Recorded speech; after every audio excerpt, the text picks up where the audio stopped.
can't see. There's a starting soon in my face. There you go. Hello, everyone. I may or not be in someone else's stream at the exact same time because they're playing marbles on stream. Anyway. Today we're gonna keep playing Great Ace Attorney because I gotta keep going. I can't believe it takes, you need to get to case 4 before you get both investigation and course. That's such a lot. The first 3 cases were essentially tutorials, which in the third case wasn't bad. I feel like the third case, the pacing was a lot better. Oh, am I quiet? Hold on. Let's see if I can fix that. Here you'll get a little bit of 3D sound. There you go. While I fix the microphone. Test 1, 2, 3. I am a little quiet. What's going on here? You were fine earlier. I didn't touch you at all. I don't want to touch the table because that's going to be mean. Test 1, 2, 3. Okay, I'm just going to lower the music volume for a sec. Hello. Oh, you're not even going into yellow. What's going on? Okay.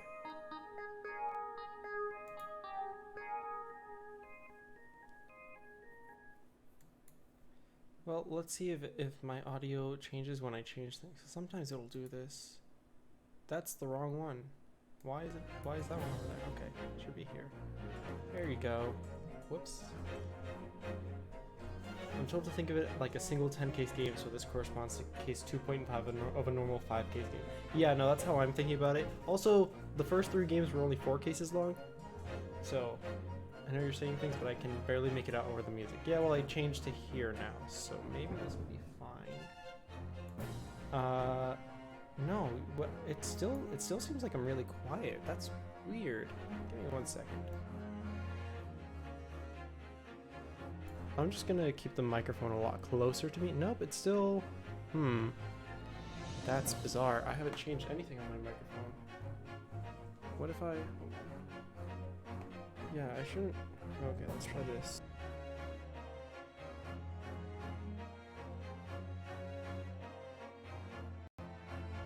Okay, nope. Nope. Still a little quieter than it should be. I have just pumped up the gain like super high. I don't know what's going on here.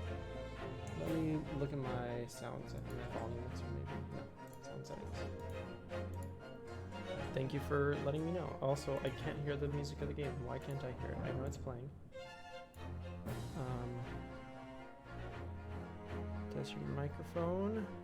There you go. Live commentary. Wait, is this affecting it? This shouldn't be affecting it. Let me just edit this real quick. No, whoa, what? Hold on, that's incorrect.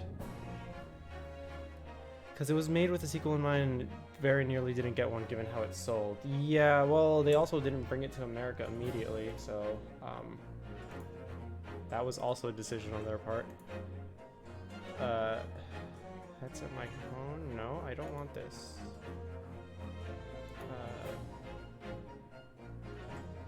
That is also incorrect. What is going on here? Whoa. Let's pump this up a little bit. Oh, that's too much. Actually, no. That's how it's supposed to be. Oh, now I'm loud. Hold on. Yeah, I don't know what... Oh, no, it's too loud. Let's leave it at that. That should be fine. Sorry if I just blew anyone's ear out.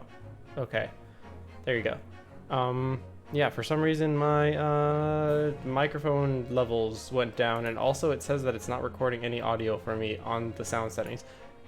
It's definitely picking it up in OBS, so whatever. Anyway. Oh. Alright, let me get that.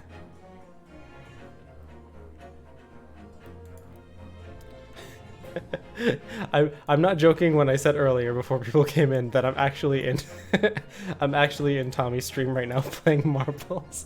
He's gonna end soon anyway, but okay. Alright, is my controller connected? Good. We're gonna start this now that my voice sounds fine. Did I stop my music? Yes, I did. So we should be good. I got my water. I got my little snackies for munches. I use a Blue Yeti. It's been really great since I had it. I had it since like 2015, I think 2015, 2016. And it was really great until like a couple months ago. So it lasted me 5 years. And now it's starting to have issues. Though I'm not 100% sure that it's the microphone. It might just be the cable. But anyway, let's continue. Let's go into episode 4, case 4, the Clouded Kokoro. The Adventure of the Clouded Kokoro. I begin to think, Wilson, said Sholmes, Oops. turning his head languidly in my direction, that there is more to this case than that which we have observed. Indeed, that there may be another part to this story that we are yet to discover. His eyes wandered, following the steam rising from his cup of herbal tea, leading him to the distant memory of that snowy evening. To the young lady collapsed on the pavement along Briar Road, and to the knife in her back. Lit in the soft glow of gas lamps, a most extraordinary scene had been set. And under the cover of a light fog, the curtain had risen silently on the insoluble mystery of our invisible killer. I like how these are like written as like the story that Dr. Wilson is writing. And they're like slightly off. They're not exactly the correct or true story. So like they don't spoil you exactly when you come in. You have like the general gist of what's happening, but it's not 100% correct. Which I kind of like. All right. 19th February, 9:47 a.m. British Supreme Court, Lord Chief Justice's office. Did you sleep last night, Mr. Naruhodo? Oh, and just as a recap for people who are coming in who didn't see yesterday, or the other episodes, we are from Japan after having defended ourselves from a murder, and then our friend stowed us away on a ship to England with him, but then someone killed him, and they blamed us for the murder because we were a stowaway, but we defended ourselves again, and then we came to this country where our friend was supposed to become a lawyer, but because he died, we asked to take his place, and they gave us a test, and we had a trial, and we won, but it was very bittersweet. And that's my quick recap, real quick. And that test was so like we had to win the trial, and we did against someone who had never lost before. I may add, but here we go. No, not at all. It was an enormous hotel, wasn't it? The rooms were so luxurious, I felt like we were staying at a palace. And with all the gas lights twinkling, it was brighter than day, even in the middle of the night. Yeah, it was very ambiguous whether the defendant was guilty or not. Although there was definitely something sketchy going on. Yeah, it was definitely things were being manipulated, things were wrong, but it was not clear who was guilty, who was innocent, why people were doing what, and there was no way to continue the trial because of how it just ended up. What about the enormous beds? After my time on the SS Buria, I wasn't going to waste a single inch of that space. I spent the entire night rolling from one side of the mattress to the other. Oh yes, it was really the sort of night you can only dream of normally. Except when I learned that we owed £3 for the rooms, that dream quickly turned into a nightmare. Oops, sorry about that. The building was so impressive and the entrance so inviting, I just wandered in without thinking. In a lodging house in Japan, that sum of money would put a roof over your head for a whole year. I did try, but I'm afraid I couldn't help my tears when we were presented with the bill. Oh, I really am sorry. Well, never mind. We must find some more affordable lodging straight away, though. If we're not careful, our entire stipend will be used up in 10 days, or less. London is a scary place. Oh, also someone did get set on fire at the end, yes. There was a little, like, epilogue at the end of the last case, where one of the pieces of evidence was, like, a little carriage, an omnibus carriage, and it was tampered with during the trial, which is why they had to close the trial and leave him as not guilty. And at the end, after we finished the trial, after like all the story passed by, they had an epilogue and they went to investigate and it was on fire and they were like, oh, and there was someone locked inside. So we never found out who was locked inside or if they survived or not, but someone was locked inside. Good morning to you at this early hour. Oh, yes, we, well... Good morning to you, Lord Chief Justice. We've come to report on the outcome of the trial at the Old Bailey yesterday. Susato-san is amazing. She doesn't even bat an eyelid, even in the presence of the imposing Dr. Lord Strongheart. Yes, I believe you had a very comprehensive initiation into British courtroom practices. Oh, yes. It was very eye-opening. Thank you. And in accordance with your instructions, Lord Strongheart, Mr. Naruhodo performed this duty to the end. Yes, I've already been apprised of events. You conducted a remarkable defense. You may consider the test passed. Oh. No longer are you a student from the Empire of Japan, you may henceforth claim to be a fully fledged lawyer. My country is delighted to welcome young talent from such a remote eastern land. Thank you very much. So I'm a lawyer now. Now, in the view of your new appointment, I have a fresh case in mind for you. I'd like you to take it on at once. I trust that won't be a problem. Another case? Already? Nothing trains a lawyer better than practical experience. I'm sure. I don't sense dissatisfaction, do I? It's just that yesterday's trial ended unusually. I haven't quite come to terms with it. What's to come to terms with? That man was cleared. What more were you hoping for?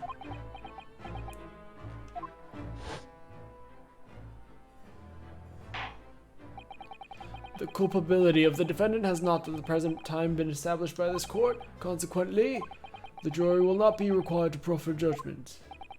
Well, Lord Van Zeeks, it's been a pleasure, so it has. As for you, my dear fella, I couldn't have asked for a better defense. And then he laughs.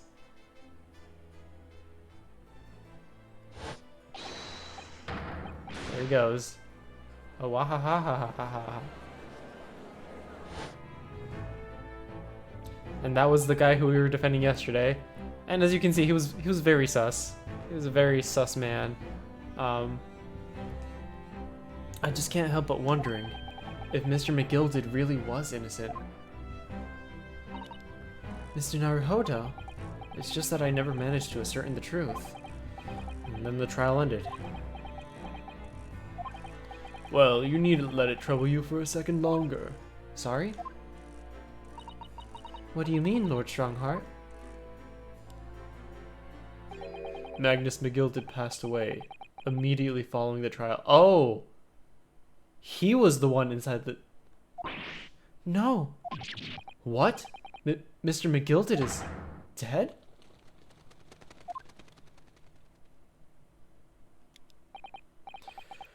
I have 19 minutes and 41 seconds until my next engagement.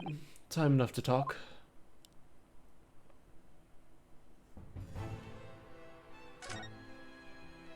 Tell me about this man's death. I don't understand. What happened? How can he be dead? After the trial concluded yesterday, there was a great commotion in the Old Bailey. As you'll presumably recall, an omnibus had been wheeled into the courtroom. Yes, of course. That was the scene of the crime, which Mr. McGilded had been accused of. Precisely. Well, while the bailiff's attention was diverted by some other matter, the omnibus went up in flames. No. How could such a thing have happened? That is being investigated as we speak, but already, The police have identified a corpse found inside the charred shell of the carriage that is as that of Mr. McGilden. That's awful. The man must have slipped inside whilst the bailiff's attention was elsewhere.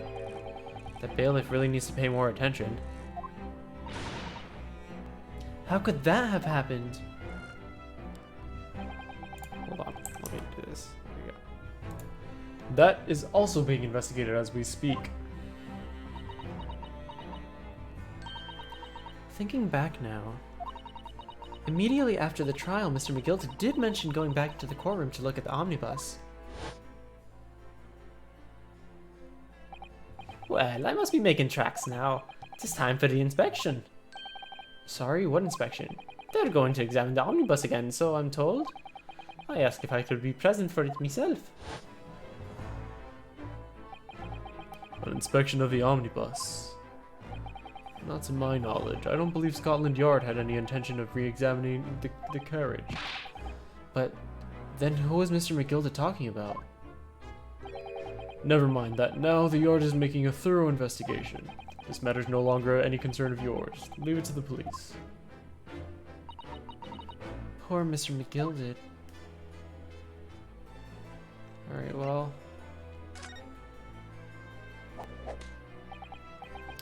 So, how did you find your first taste of the country's Supreme Court? Oh, well, I don't know. I mean, it was... wow. Mr. Naruhodo means that the whole experience was steeped in the solemnity of Great Britain's long history. It's really a world apart from our own judicial system in Japan, which is only a few short decades old. Wow, Susato-san has such a way with words. And you seem to have a way of failing to find the right ones. Could you stop reading my mind? How do you do that? The judicial system here is the most advanced in the world. Learn all you can. The most advanced in the world, is it? It was fortunate that your very first trial was a simple affair. Simple? That was simple? As I believe I mentioned yesterday morning, it was a trial you couldn't lose. I don't mean to be contrary, Lord Strongheart, but the case was anything but simple. The circumstances of the case were so incriminating, I was stunned when I had first heard them. In fact, I'm still finding it hard to believe that we managed to get a favorable verdict. Is something funny? No, my apologies. However, the fact is that you really did receive the not guilty verdict you set out to achieve. Huh? And that can only be attributed to exceptional talent, wouldn't you agree? Well, I don't know about that.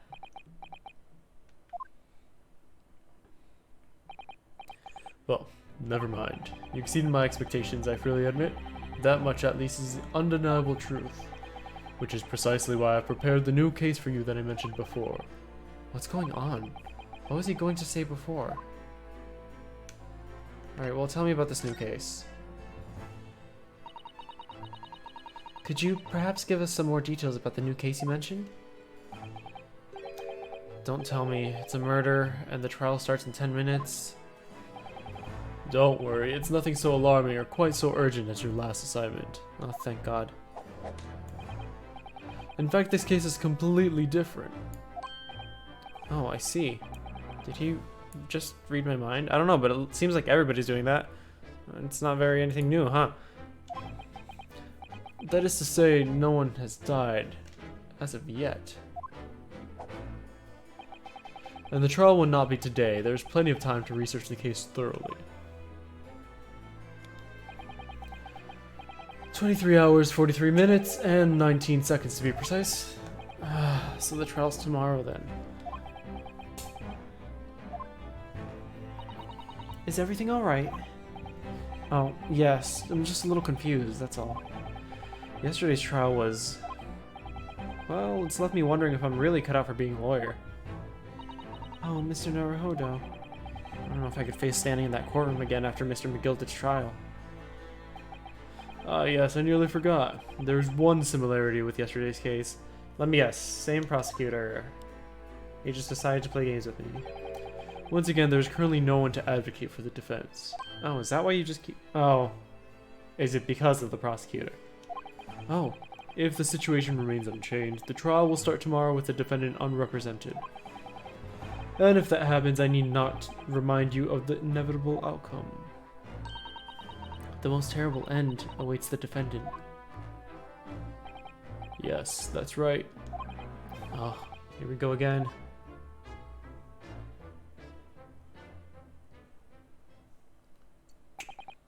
Your time is up. You will have to excuse me. I would advise you to begin making preparations for tomorrow's trial. After all, the clock is ever ticking. There's now but 23 hours, 26 minutes, and 39 seconds until the court sits. Last time he mentioned the 23 hours, he said there was plenty of time. And one more thing, Mr. Naruhodo. There is something I should like to ask you. Oh, what's that? Yesterday you remarked upon something that you intended to see through the will of your late compatriot, Mr. Asogi.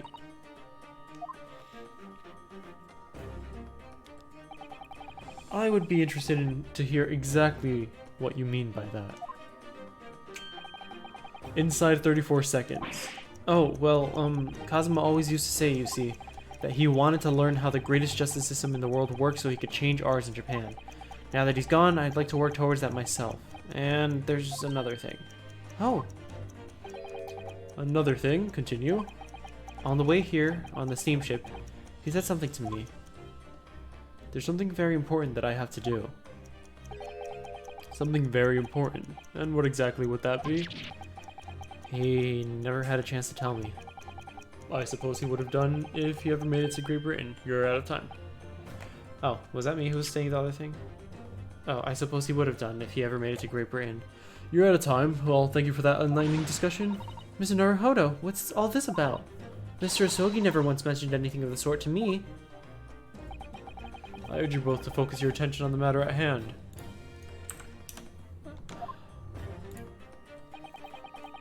I've taken the liberty of summoning the police inspector in charge of the case. He'll be able to apprise you of the details. How long has he been standing there? So I wish you the best of luck and bid you farewell.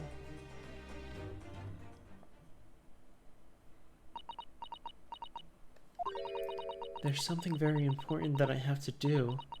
Kazuma-sama, what did you mean?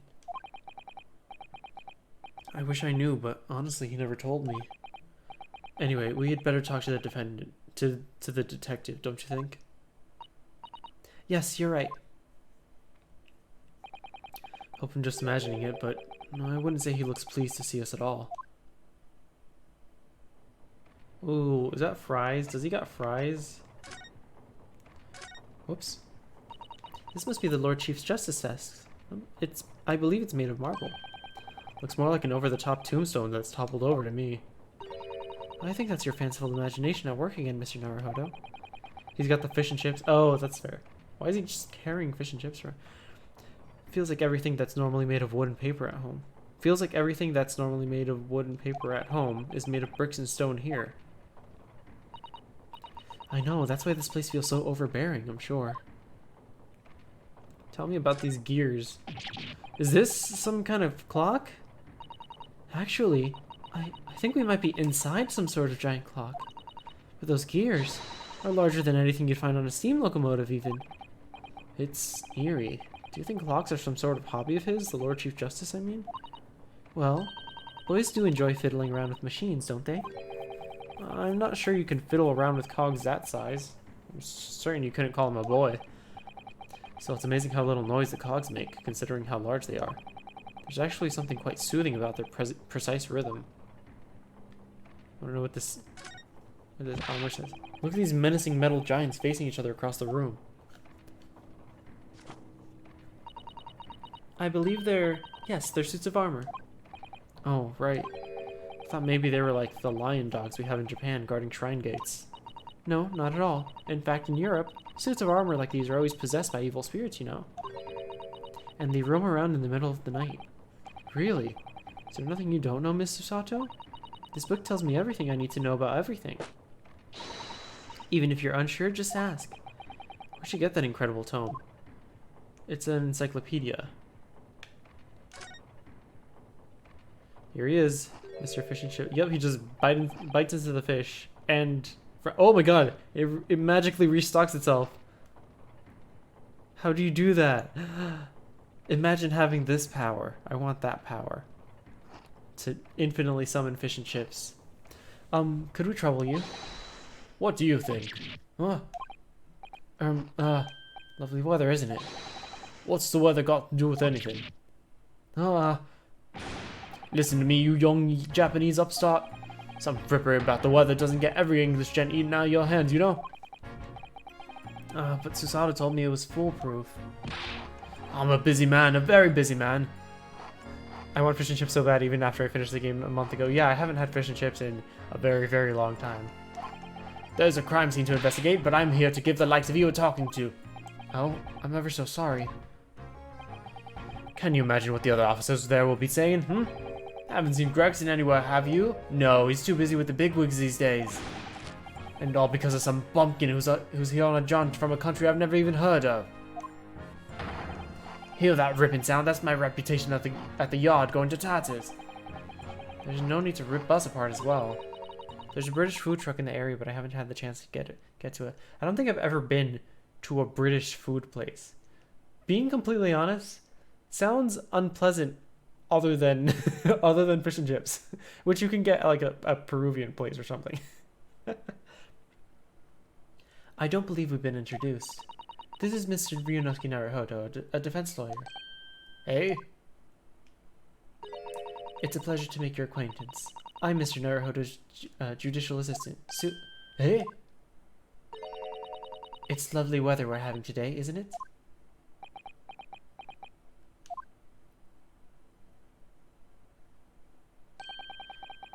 It is unseasonably fine, I grant you. London winters don't see a lot of sunshine. Unbelievable. How did she pull that off? So, Lord Strongheart has asked me to fill you in on the case. Name's Tobias Gregson. Inspector Gregson to you. I'm from Scotland Yard. Gregson? Inspector Gregson? What's the matter with Susato-san? Does this detective's name mean something to her? I mean, I've had it before, but not since the game. Yeah, I haven't had fish and chips since I was living with my parents. Inspector Gregson. Hold on.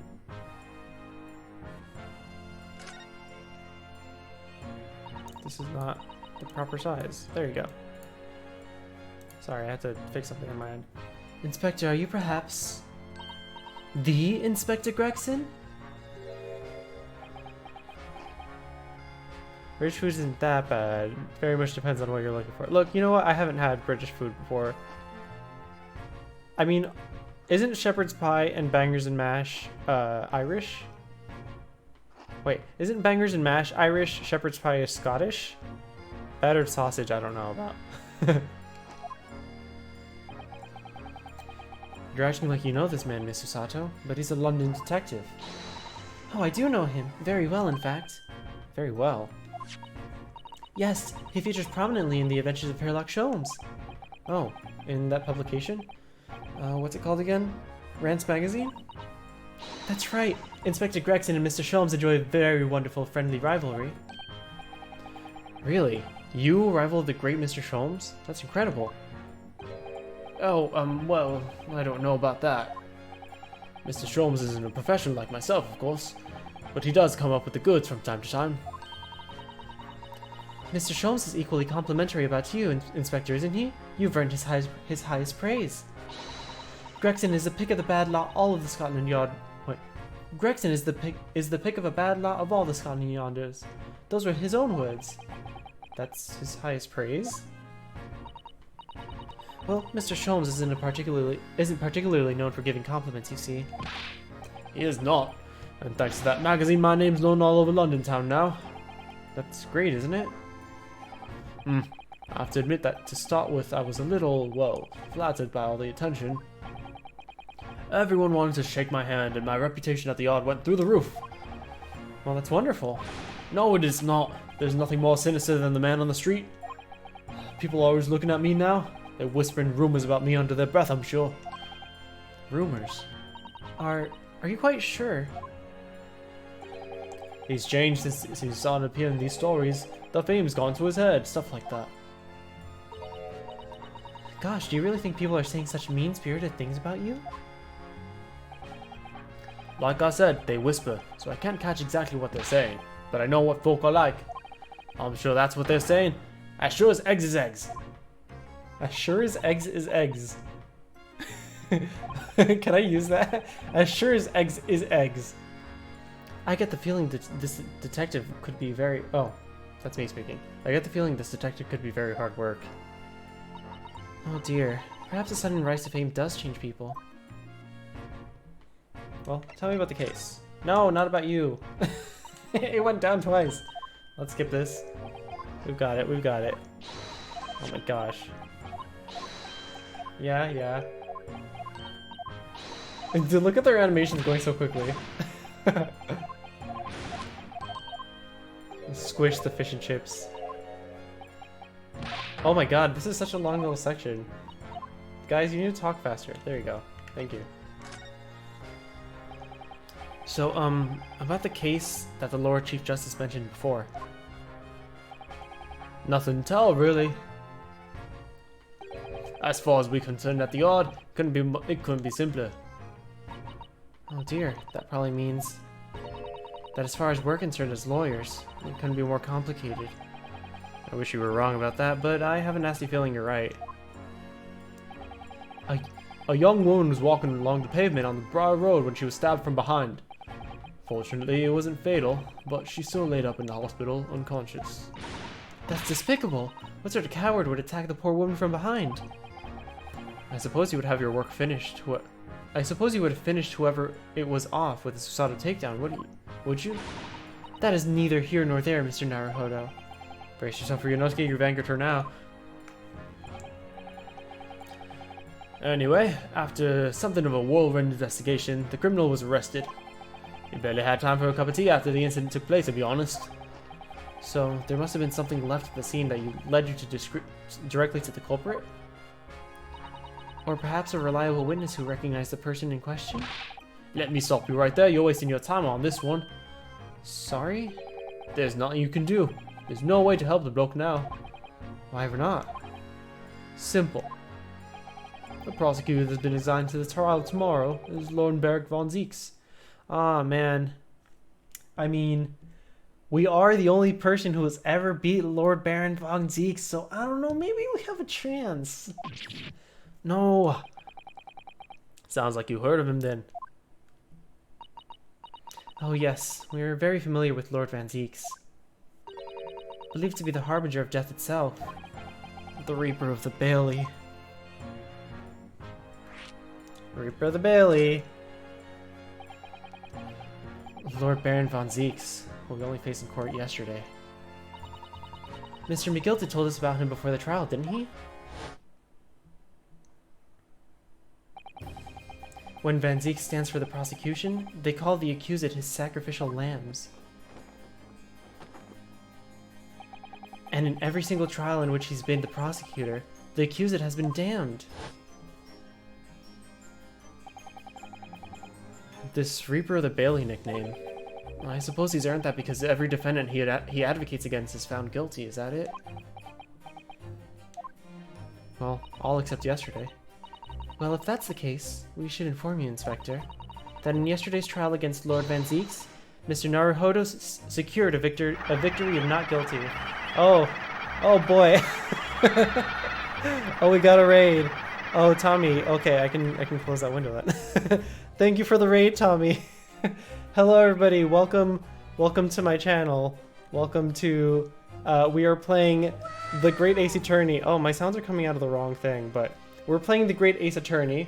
We're currently in Case 4, so if anybody's planning on playing this game, feel free to jump out. Thank you for coming by. Feel free to give us a welcome. Oh my god, my sounds are coming out of the wrong place, and I'm just hearing them. I don't know if you're hearing them through the microphone, but it's really funny. Thank you everybody who's following. Oh my gosh.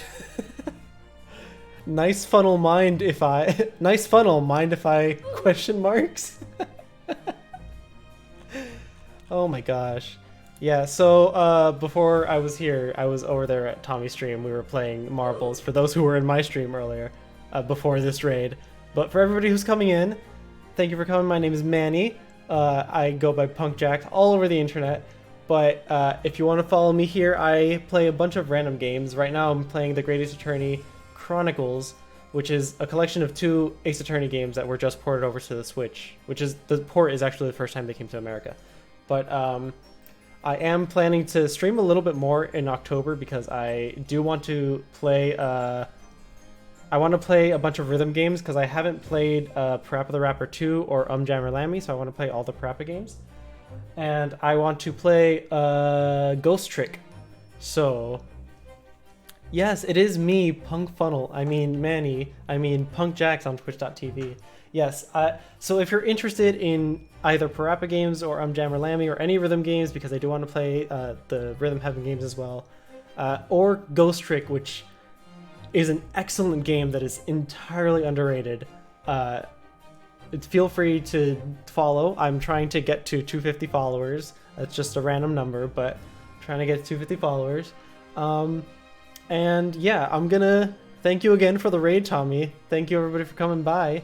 I'm gonna continue. Okay, I'm gonna give you guys a little bit of time if you guys wanna jump out. My PNG tuber was made by Lil Chu. Do I have? Is it credit? I don't remember. There you go. My PNG tuber was made by Lil Chu, who you can follow on Twitter as Lil Chu Kun. He also streams here as the Small Cafe. The Small Cafe. And he streams on Friday, Saturday, and Sunday. And I'm usually in the voice chat in Chu's stream if you want to hang out there as well. But yes, again, thank you for the follows, thank you for the hosts. Tech Dude, Zinshin, Orcsox, and Yasha, thank you for the follows. Vapor and Matsu, thank you for hosts. And Tommy, of course, again, thank you for the raid. Yeah, I'll give you guys a little bit of time if you don't want to be spoiled by this game. I'll give you like a minute, and then I'm gonna explain everything that happened before here, because not really much important has happened, really. The first 3 chapters, the first 3 cases or episodes, quote unquote, of this game are very slow and very tutorial heavy, but then apparently it picks up like right here. So I'm very excited to keep playing, honestly. But yeah, if you guys want to follow, I'm gonna keep streaming this game for a little bit, but I'm gonna try to finish this episode today. But yeah, I will explain now. Thank you for coming by for those who are leaving. And thank you for the sub, Delta! Right, I forgot subs exist. You can now use my... well, actually, I don't have enough subs for more than 1 emote, but you have an emote now! I hope you enjoy my pog face. And thank you for the sub, Matsu, as well. Yeah, alright. Alright, now that things are calming down a little bit, I'm gonna explain what happened in the previous game. Oh my god! Oh my god! Holy... oh, jeez! Thank you for the 10 gift subs, Delta, to Kunahara, Orcsox, Bonyhead, Joe, Devi, Linux, Vart, Cinnamon, Opal, and Mocha. Wow, I highly appreciate it. You're gonna be hearing that sound for a couple times now. While the sub notifications are going through. Oh, and thank you, Matsu, for the sub to Tommy. Gosh, oh my god, we got a hype train! I'm not familiar with hype trains. How do these work? Oh my god. I don't have hype train music. Hold on, do I have to like... I'm just gonna... hold on, we're just gonna play whatever I was already playing, which is more Phoenix Wright music. Great. Oh my gosh, I'm just gonna wait for these to come down. The sub sound is one of the boss sounds from, I don't know if it's a boss, but I think it's a, yeah, it's a boss from Mischief Makers. My raid sound and my sub sound are both from Mischief Makers, which is also a game I want to play, but it doesn't emulate really well. And I have the game, but, hold on, now,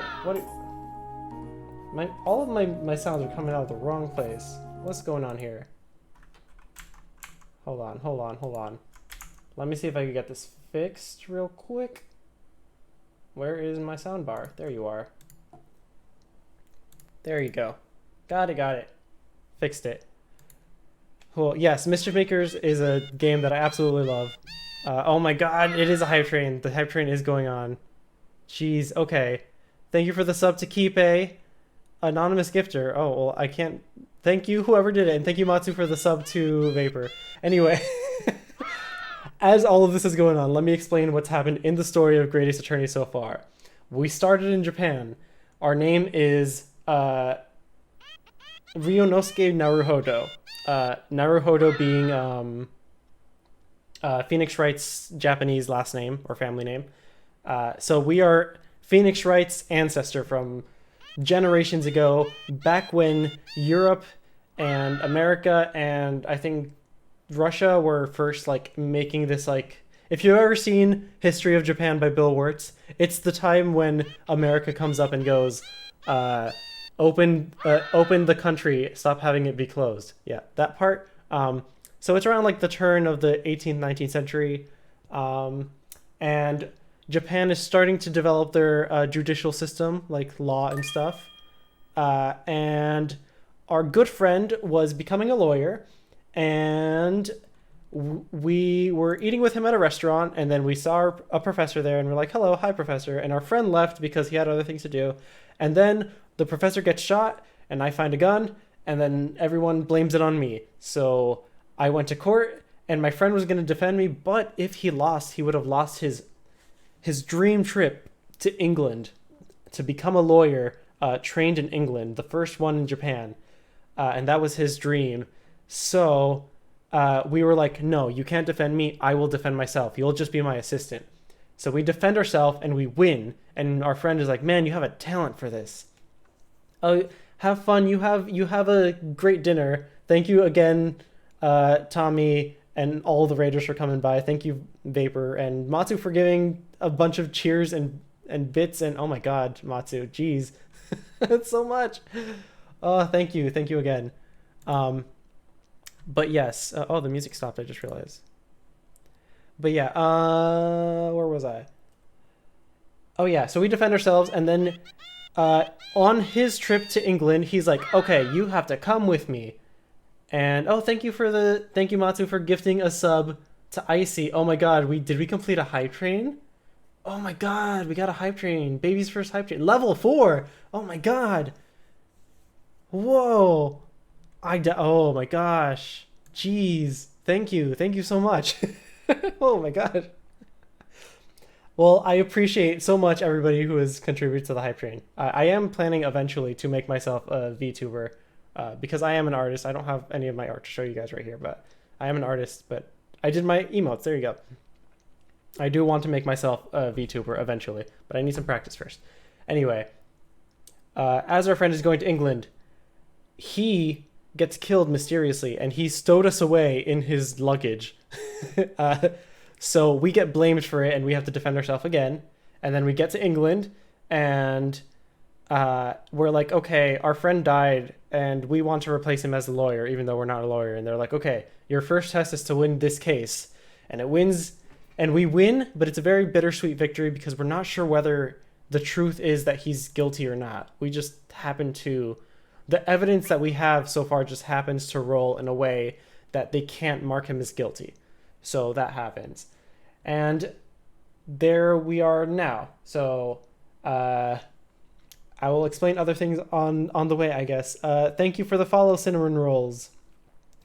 That was quite a while of explanation, but again, I had to do that for the raid, you know? Okay, let's continue.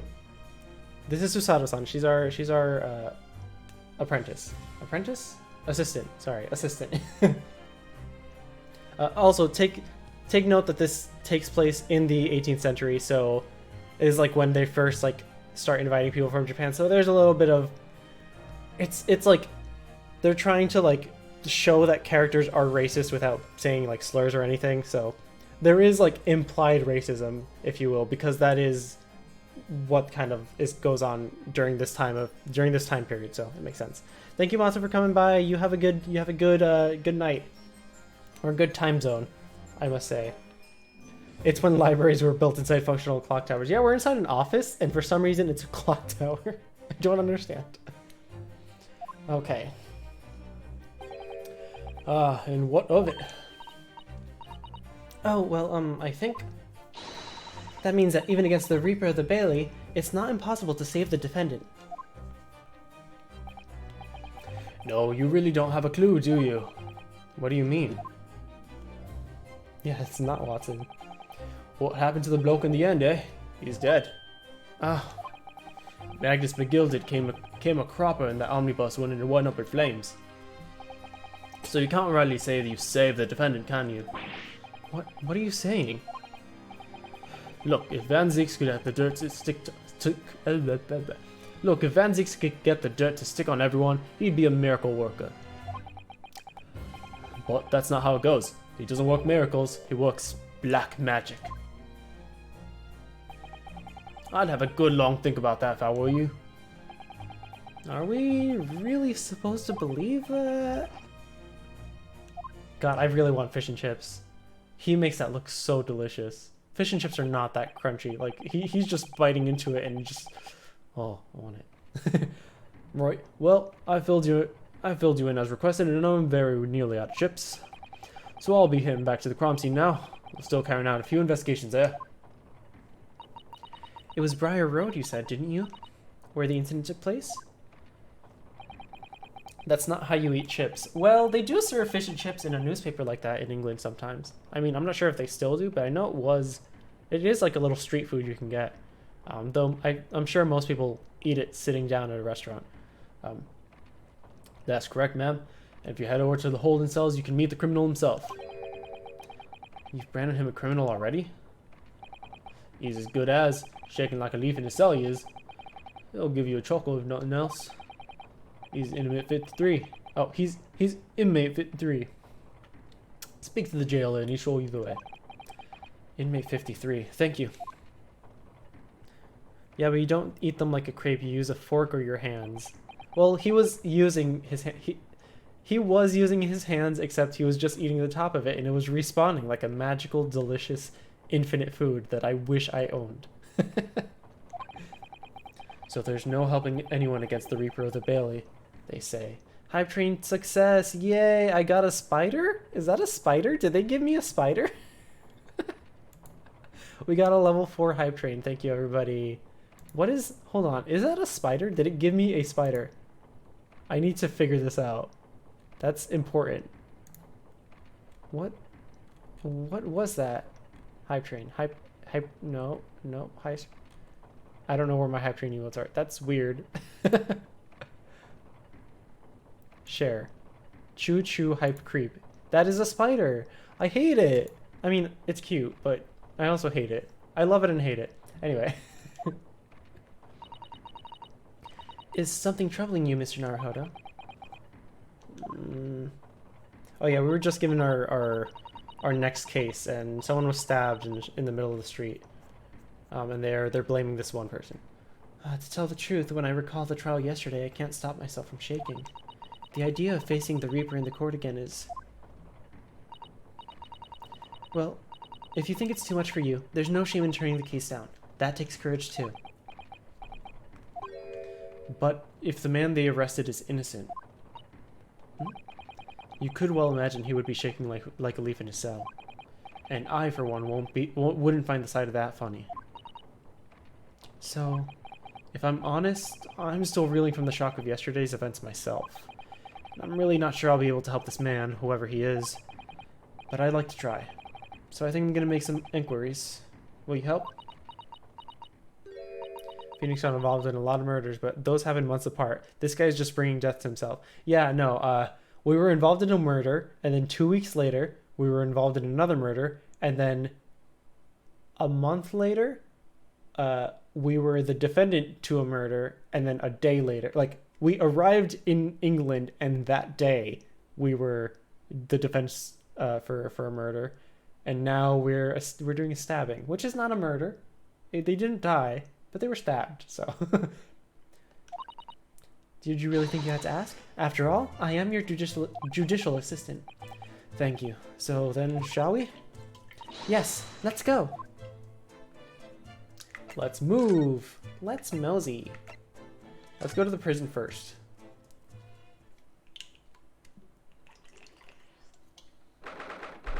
19th February, local prison, cell 9. So these are British prison cells. Oh, they're ghastly. It feels just like a dungeon. Yes, and having experienced it in Japan myself, I can assure you that our wooden cells feel a lot cozier than these cold stone walls. Oh, don't, Mr. Naruhodo. You're making it seem worse. Apparently our client is inside the cell here. But it's so dark at the back there, I can't make him out. I wonder what he's like. Inmate 53, your legal representative is here to see you. Stop by in the back of the cell and show your face at once. Am I a cat as yet with no name? Calling me by a number, it's utterly, unbelievably, unjustly unreasonable. I refuse to answer. Mr. Naruhodo, what do you think is going on here? I have no idea, but I wasn't just hearing things, was I? That tirade of complaints was in Japanese. Oh, okay.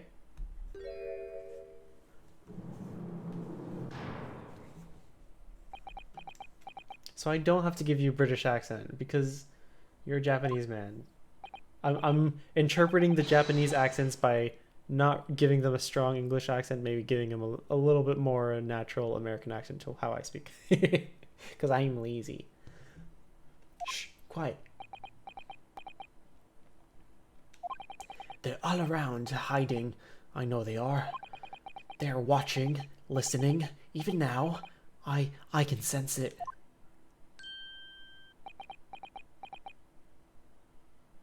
Phoenix Wright accent from California, Japan. Right. So, could I ask you who exactly... There you are. You've come to curse me, haven't you? Don't try to hide it. You're a ghost. A ghost?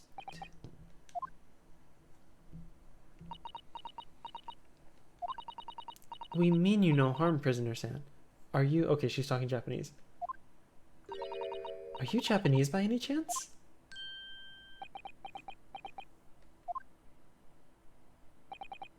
This is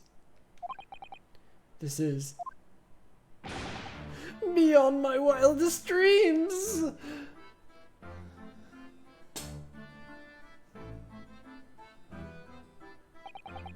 Forgive me for that outburst before. I'm so sorry. Oh, it's fine. We were just a little surprised, that's all. Imagine it. It's been 12 long months since I left my hometown, and here I am in a frightful fix in a foreign land. So hearing the sweet, sentimental tones of a compatriot's voice here in this damp, dark hellhole was a most monumentally moving moment. We could have guessed this new client Lord Strongheart assigned us would turn out to be a fellow Japanese. Ah, what compassion my fellow countrymen show to dispatch a first-class lawyer all the way from Japan to defend a mere foreign student. Noble, nurturing, never-failing Nippon! Oh, jeez. Is this guy Sentai? Yeah. A first-class lawyer? Oh dear, I think there's been something of a misunderstanding here. I wonder, would you be so kind as to tell us what's happened? Why you've been detained as a suspect, for example. Yes, I will. Shan't stay sullen and silent. Well, at least he loves his alliterations. I can appreciate that. I'm not sure I understand what he means, but he seems happy. Yeah, he does. Hope he actually has a good reason to be. Thank you for your cooperation. I am a lawyer, as you said. My name is Ryonosuke Naruhodo. And I am Naruhodo-san's judicial assistant, Susato Mikatoba. I am a visiting student sent here by our government. Notably, notoriously named Natsume! Soseki Natsume.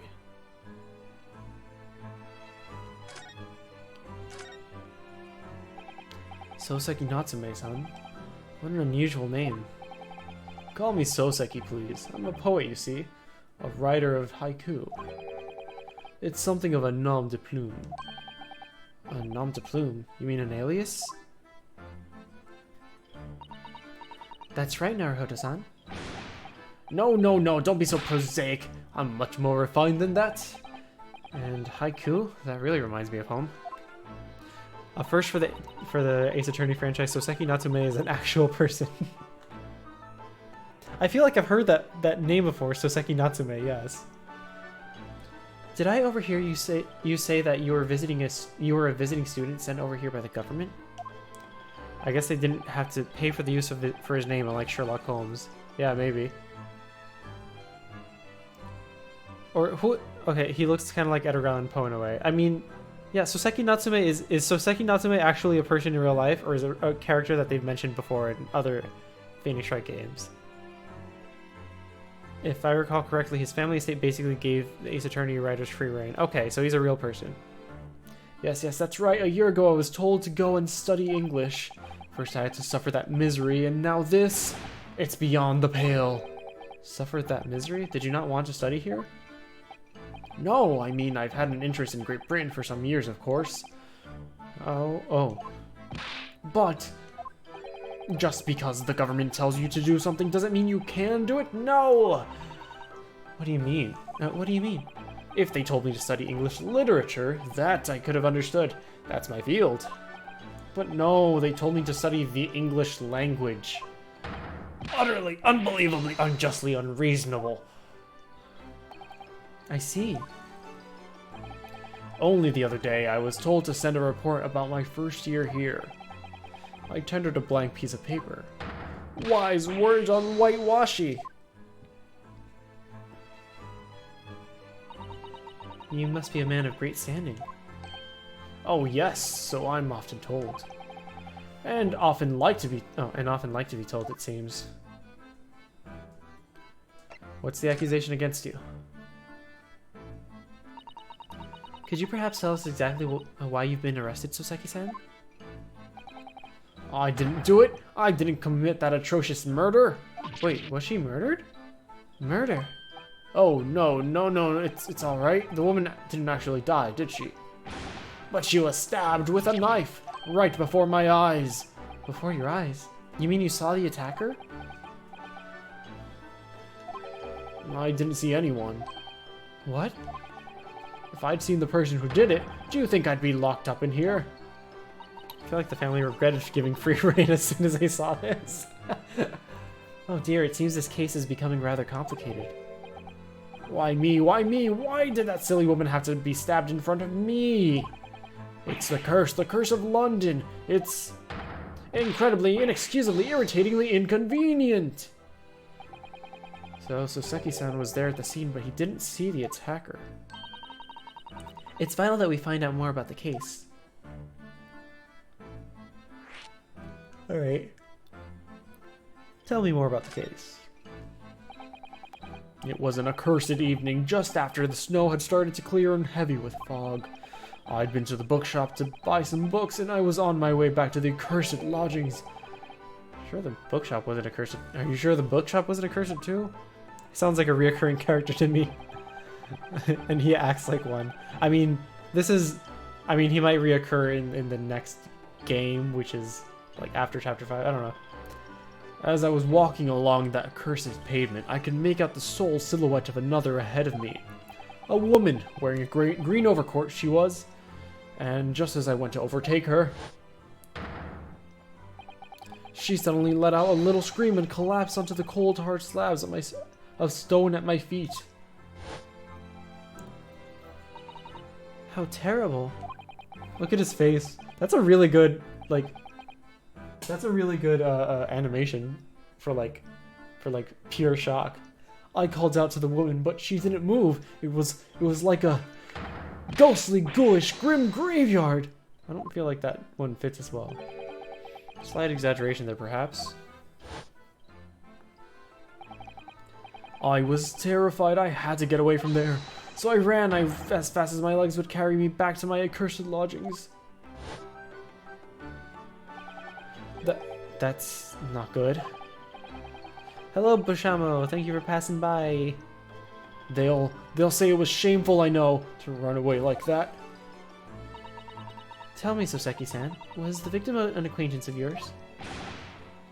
This art style reminds me of Professor Layton. Well, it's funny you say that, actually. It is, this is a Phoenix Wright game, or an Ace Attorney game. It is the Great Ace Attorney.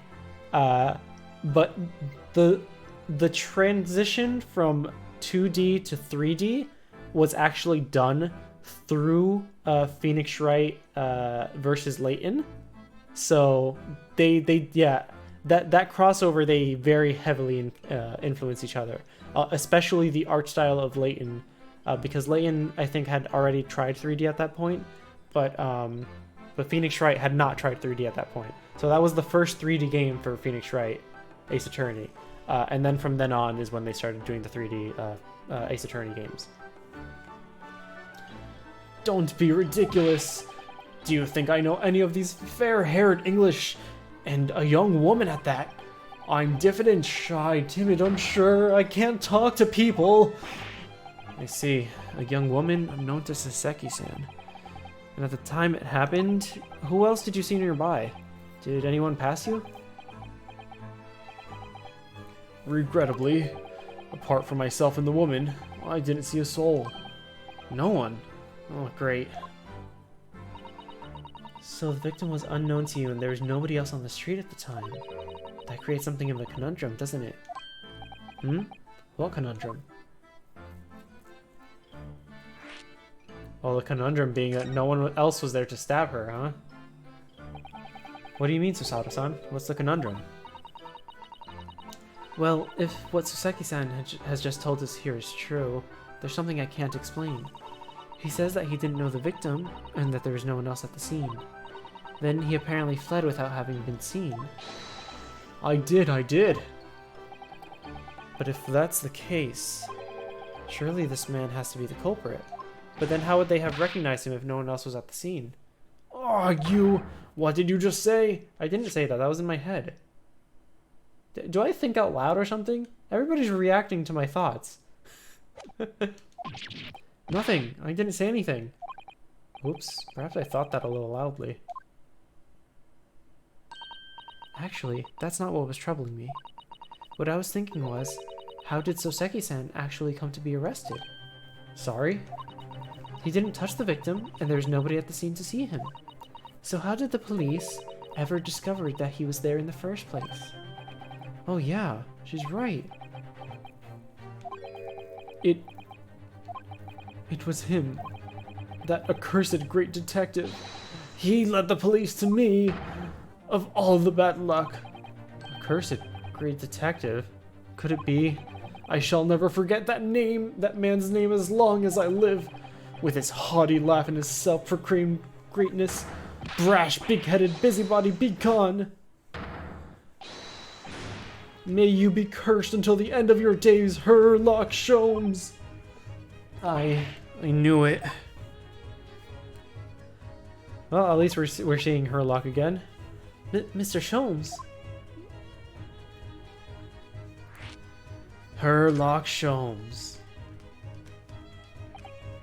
Well, I didn't expect to hear that name from this man's lips, that's for sure. It was the morning after the nightmare that had unfolded on the pavement before me. I was gnawing on a sliver of hard cheese when some men suddenly burst in through the door.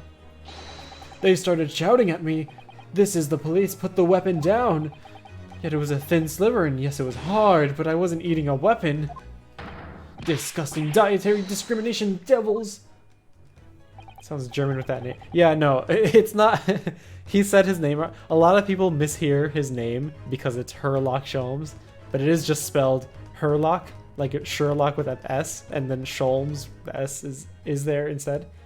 But people in this universe keep hearing Sherlock Sholmes, so they think his name is Lock Sholmes, with her being like the Mister in German. You clearly had a trying morning yesterday. And there he was in the middle of all the policemen, grinning like a Cheshire cat. That's Sherlock Sholmes. It's actually just Sherlock Sholmes. He's English. I've since found out that he's a famous name in detection here in London. Yes, the great detective is really very well known. And his overly sharp mind managed to deduce my whereabouts, apparently. He thinks I'm the knife-wielding madman. Me, this weak, stooped kin of a man. I wonder what great deduction process led him to this conclusion this time. Do you mean to say that Mr. Sholmes' deduction was the only reason the police arrested you? That would be really most unreasonable. Well, the thing is, I was thrown into a panic when they barged their way in.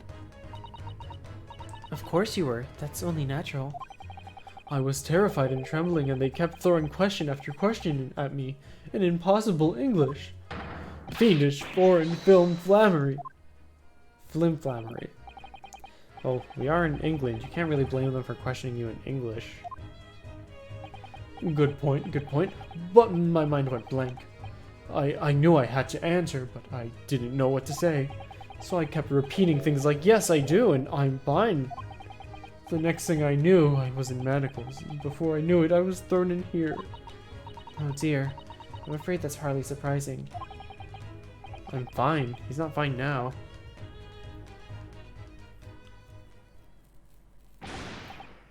Mr. Naruhodo Esquire. Oh, you can just call me Naruhodo. And when we're speaking English, a simple Mr. is more than enough.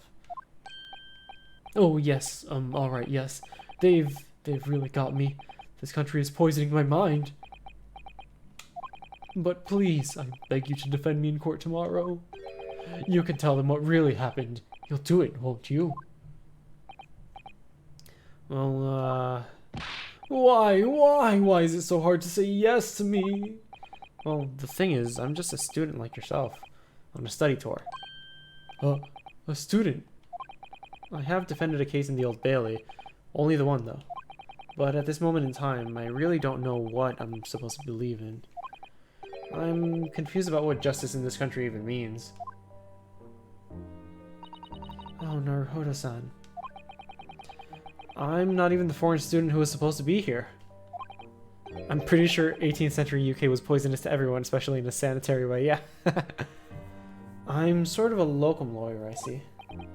But that armband, that's the mark of a defense lawyer from our great empire. It's a keepsake from the man who should have been here.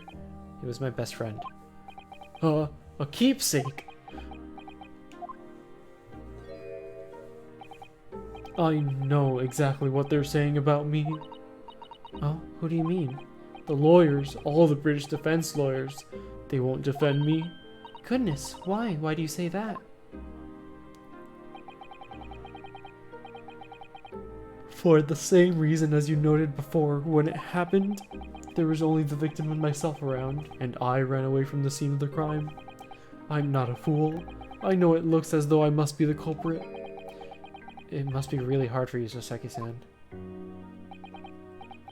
And anyway, I'm a student from overseas. I'm just a foreign nobody to them, someone not to be trusted.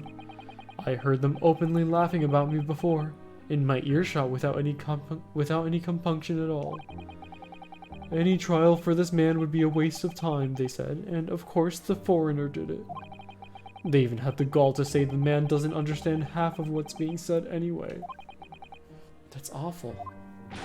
They're wrong! I've studied more English than half of the policemen out there on the streets. I've traveled halfway around the world to learn about these people's country and its great history. But no one here wants to listen to a man with a strange accent. They all hate me. So, at the very least, I'd like to entrust my fate to someone who can listen to me in my native tongue. You could do it, couldn't you? When I look into your eyes, I can see it. I can see what you've been through. Soseki-san, it's just that.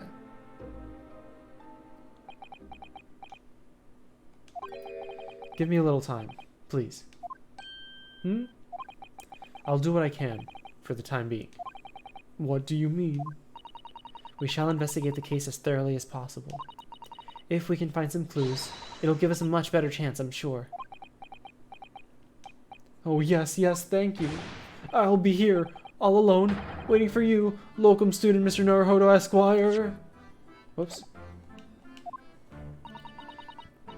We should be going then, Naruhodo-san.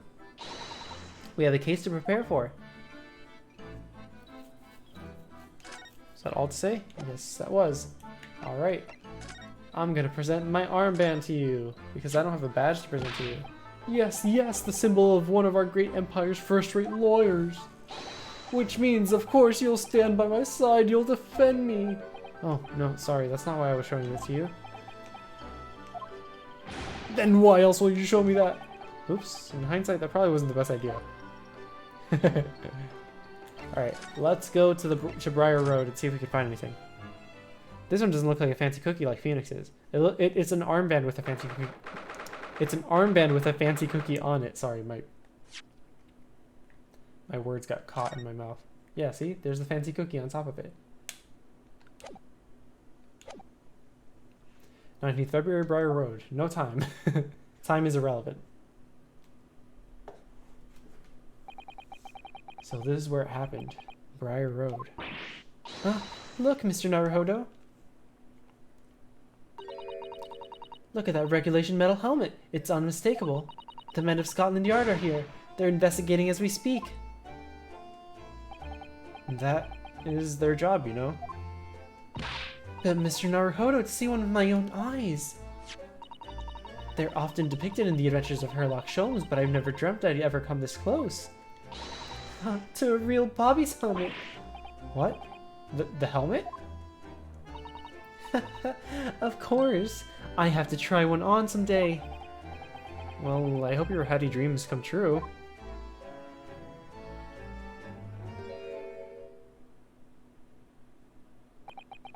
What's the Japanese delegation doing here? Oh, Inspector Gregson. This isn't on the tourist trail, as I'm fairly sure you're well aware. Yes, of course. We're here to investigate. So you've been to the holding cells then? What'd you make of the criminal? He's not a criminal, as you put it, Inspector. He's a suspect. We'll see about that. You Japanese like to stick together, I suppose. Well, do what you will. It doesn't bother me. The bloke's in court tomorrow, whatever happens, and the verdict's a foregone conclusion. Oh, the stone-cold error of rejection. Take heart. London at this time of year is full of stone-cold air. That makes it worse somehow. Alright. Tell me more about Scotland Yard, Inspector. Ever since I read about it in the Adventures of Sherlock Holmes, I've been fascinated by the place. The Yard. This is the most sophisticated policing organization you'll find anywhere in the world, man. Oh, and you know, I've always dreamt of wearing a real Bobby's helmet. It does make them look the part, seeing that policeman there with his helmet on. You certainly get the sense that this is a man who will take no nonsense in his duty of protecting the city. Oh yes, doesn't he look wonderful? Being a London Bobby is hard going, I can tell you. Oh really? First thing in the morning, you know what he does? Goes round and rouses all the labourers on his beat so they can get off to work. What? He wakes people up? Yup, raps on the windows with a long pole. Did it myself, going back a bit. Hi, Cinnamon Rolls. Hope you're having a good day, or good time zone, wherever you are. I had no idea. The Bobby works for the people of the town. It's just another one of his duties. After that, he starts tirelessly patrolling the streets all day long.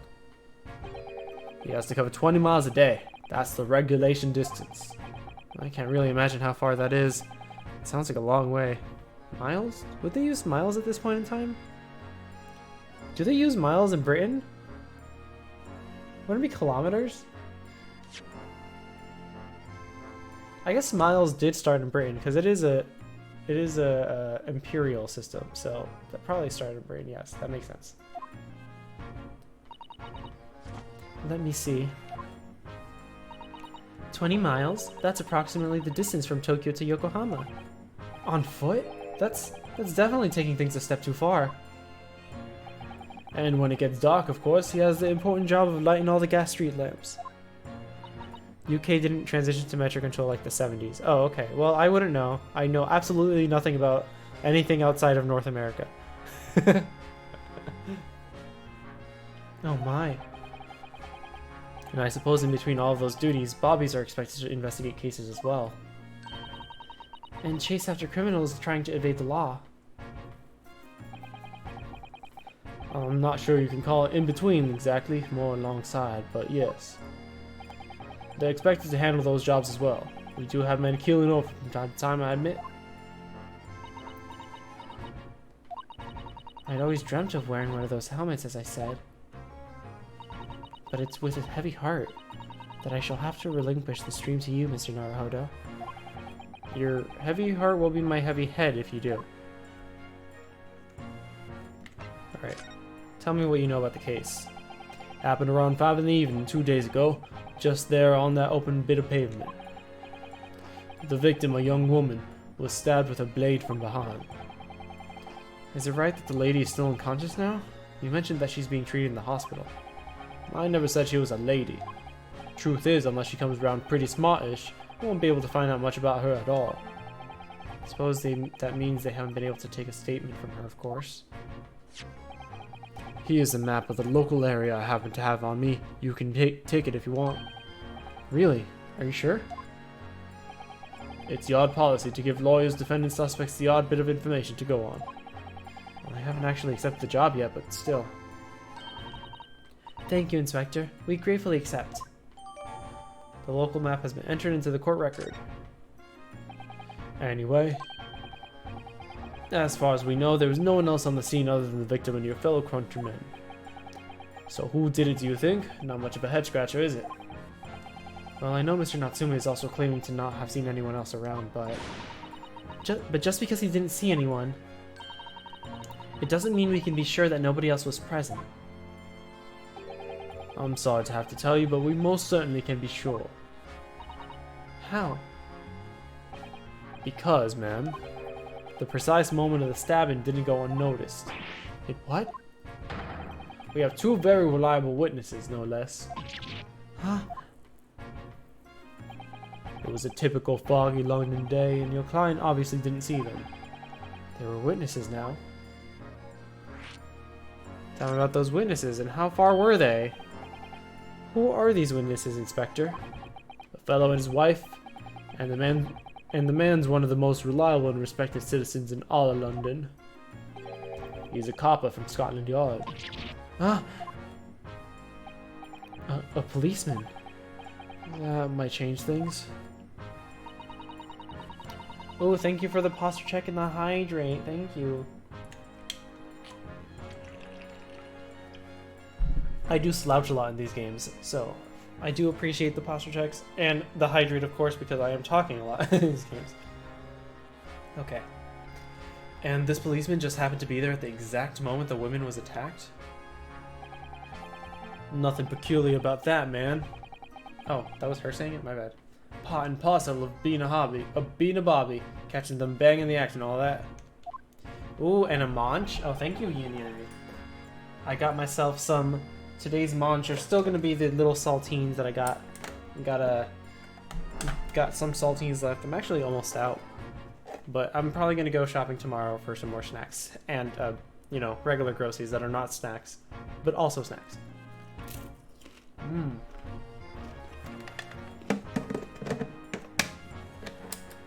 Yum nom nom nom nom.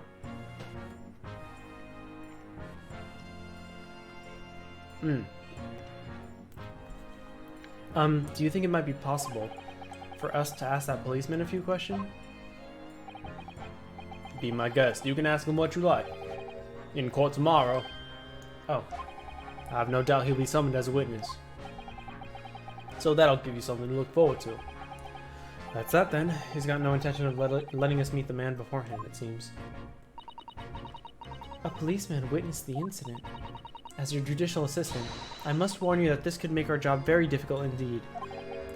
Yes, as a non-judicial assistant, I could have warned me of that too. Oh, yes, one more thing, Inspector. What? Person who led you to the suspect. I hear that was Mr. Herlock Sholmes. What are you bringing him up for? Was it something I said? The colors drained from his cheeks. Well, first let me talk about tomorrow's trial. That twitchy Japanese bloke goes on trial tomorrow. Are you defending him or not? Well, makes no difference to me, but I will just say this. No London lawyer worth his salt would touch that case with a barge pole. Because the prosecution is being handled by the Reaper of the Bailey, you mean? You should keep spamming hydrate until there's no more water. Wait, can you spam hydrate? I thought I put a cooldown on it. Well, I did need a second hydrate. Those saltines are a little dry. Oh my god. Please do not drown me. I do have to add a cooldown to hydrate. I didn't realize how many I had.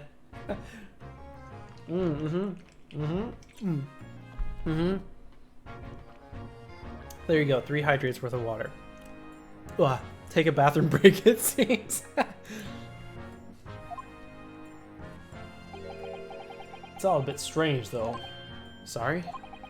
The Reaper. He hasn't appeared in court once for a few good years now. Oh my god.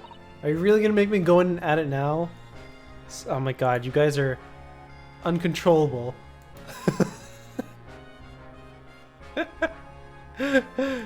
Oh no, I'm gonna have to do all of those hydrates. Hold on.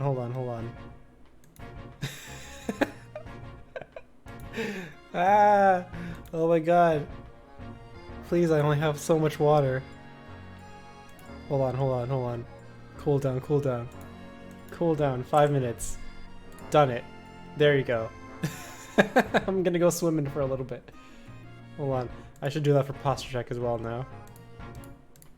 Let's do 5 minutes as well. Save. Alright.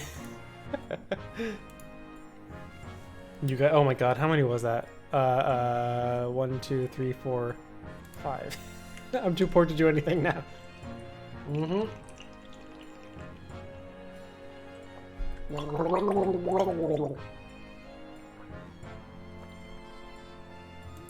That was a lot of water. This is what I said while drowning in water. Oh, okay. Well, Susato, what were we saying? Yes, we did hear something to that effect. And the only people here, he usually bothers with are the real scum, the master criminals, the violent ones. Master criminals? Oh no, you got the last one in. Oh jeez.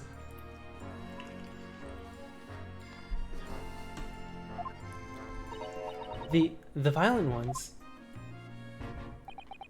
That's right, he handpicks his victims. Only deals with those guaranteed to go to the gallows for their sins. Save a point and then you can spam later. You can't spam anymore, I put a timer on it so you don't drown me again.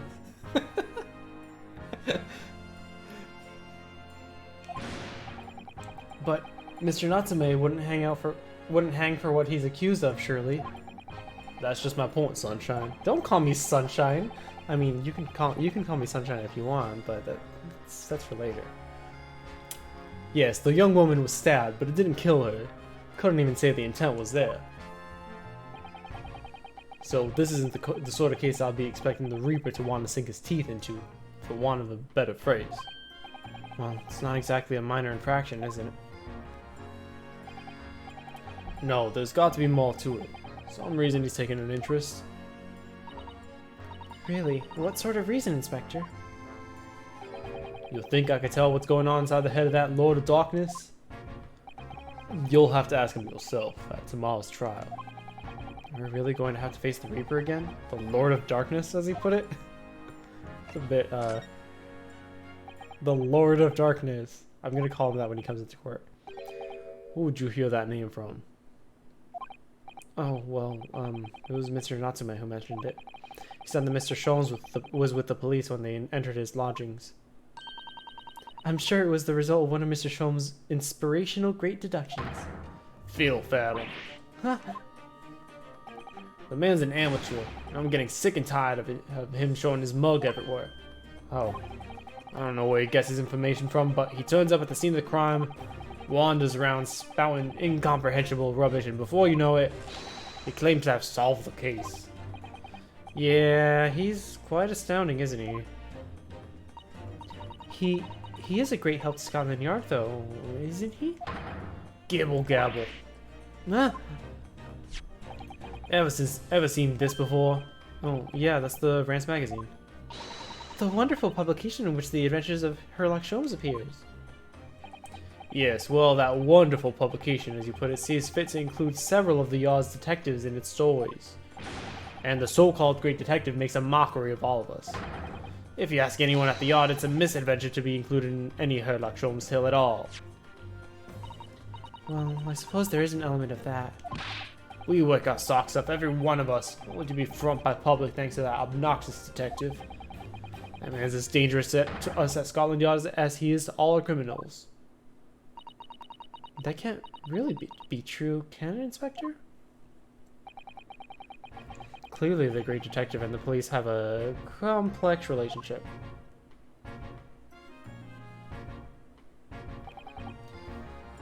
Well, I don't think we're going to get any more useful information out of the detective. Mr. Naruhodo, can I make a suggestion? Oh, yeah, what is it? Well, it seems to me that we must speak with him about this. Sholmes? By him, do you mean Mr. Sholmes? Yes, Mr. Sherlock Holmes, exactly. Look at those shining eyes. You can't wait, can you? Well, Mr. Natsume did blame Mr. Sholmes for all of this, didn't he? Yes, he did. He really did.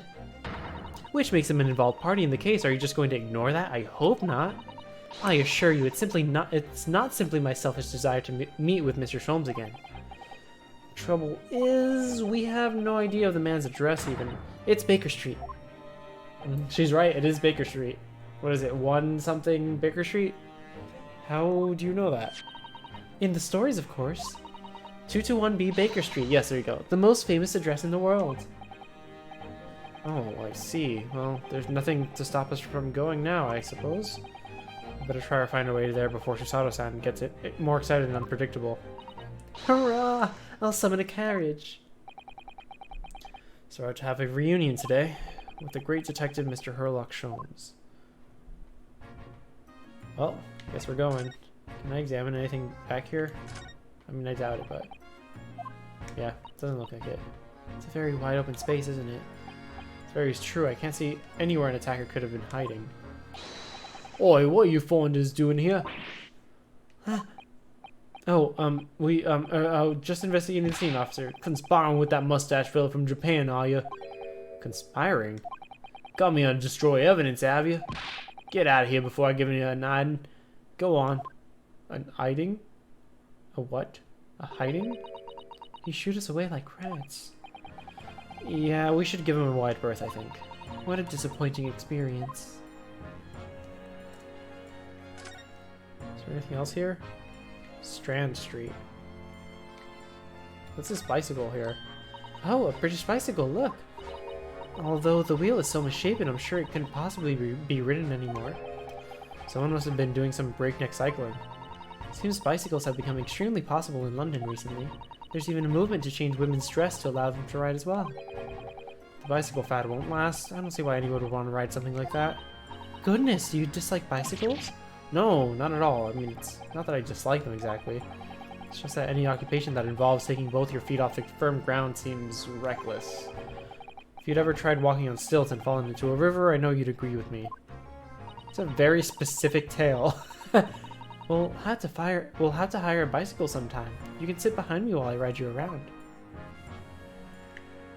That's such a specific thing to say. Alright. Whoops. Let's go to Sholmes' suite.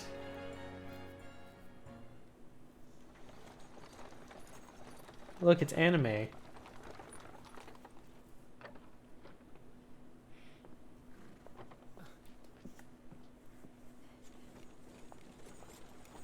Thank you very much. It's just up there overlooking the street. Good day. Thanks again.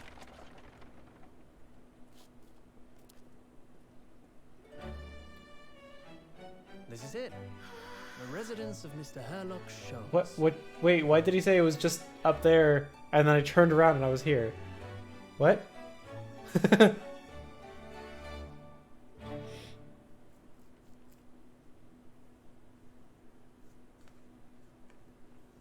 The residence of Mr. Herlock Sholmes. What is that in front of the mirror on top of the fireplace? Is that a shoe? That's a weird shoe. So this is where the great detective makes his living. Feels surreal to be here somehow. No one seems to be here. Is it as described in the stories, Miss Susato? Susato-san? Many famous cases have been solved here in this very room. Oh, I suppose they have been, yes. Never read the story, so it's hard to get quite as excited about it as she seems to be. The detective chases the villain relentlessly as he disappears into the fog down an unlit London street. Oh, the thrill of it, the romanticism! Can't you feel your heart thumping in your chest? Can't you, Mr. Naruhodo? Oh, I suppose I can, yeah. So, if you don't mind, I'll just stand here and soak up the atmosphere for a while longer. Please, don't mind me. She's obsessed. Well, it looks like her detective friend isn't home at present. Excuse me, is anyone home? Oh, do we have a visitor? Oh, never mind. Hello, is it a big new case for Mr. Sholmes? Hello. Wait, aren't you... Oh, how rude of me. I'll go and make some tea at once. I'm sure it's the same girl. Miss Susato, did you see the girl who was just here? Oh yes, isn't it truly extraordinary? To think that the King of Bohemia came to this very room to ask Mr. Sholmes to take on his case. Doesn't that story end up with it not really being the King of Bohemia, but... Okay, well, never mind. King Wilhelm Grotzstein Sigismund von Erstein, of course. Yeah, doesn't that story end with... It was actually like a secret agent in disguise who was trying to... Anyway, let me continue. Sorry, I'm drawing a blank. Forget the adventures of Herlock Sholmes for a moment and look over there. The tea is brewed, and I have a freshly baked cake as well. Ah, it's you! I knew it. Susato-san recognizes her as well. You can't tell me that's Watson, right? Isn't Watson like a war veteran? Alright, this was from yesterday. I was looking forward to the trial run of my experimental smoke grenade launcher. Oh, good to see you, Will. I'm the inventor, I suppose, of that machine. She never said her name, though. It's the girl who turned up at the end of Mr. McGilden's trial in the defendant's antechamber. I never met a lawyer from the Far East before. Poor you, having to get straight to work when you've only just arrived in London. Oh, yeah, it was challenging. Well, try this tea. It's my special blend, you know. Oh, thank you. Is tea supposed to look that color? Oh my, what a fragrant yet mellow flavor. Hooray, it's a winner! I tried blending different leaves designed to alleviate fatigue, you see. You must be exhausted after your long voyage here, and you have another ticklish trial tomorrow. Oh, and you're to defend a Japanese man. I do wish you lots and lots of luck. Did Mr. Sholmes tell you about us by any chance? Oh, you know Hurley, do you? Hurley? Mr. Sholmes to you, Shirley? Mr. Sholmes was a fellow passenger on the boat that brought us to Great Britain, you see. Was he really? Well, I had no idea. I'm afraid Hurley's out on an errand again today, and though he's just returned from overseas. Wait a minute. We met this girl for the first time ever yesterday after the trial, and only briefly at that. How on earth does she know so much about us? Did she deduce all those things, do you think? And perhaps more to the point, Why is she here in Mr. Sholmes' suite? Oh, silly me. I haven't introduced myself, have I?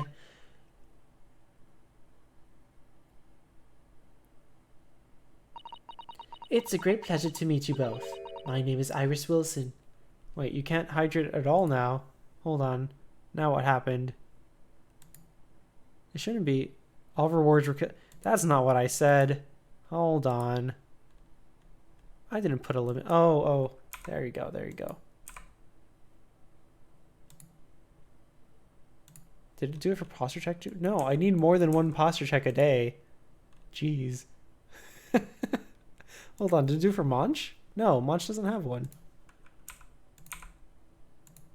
Okay, yeah, it didn't let me even change it. Okay, I don't know why I did that. Let me just make sure. Yeah, alright. Silly Twitch. Thank you for the hydrate. My name is Iris Wilson. Oh, she's the writer. Dr. Wilson. Wait. You don't seem old enough to be a doctor. I mean, you are an inventor. You might be the writer. I live together here with Hurley.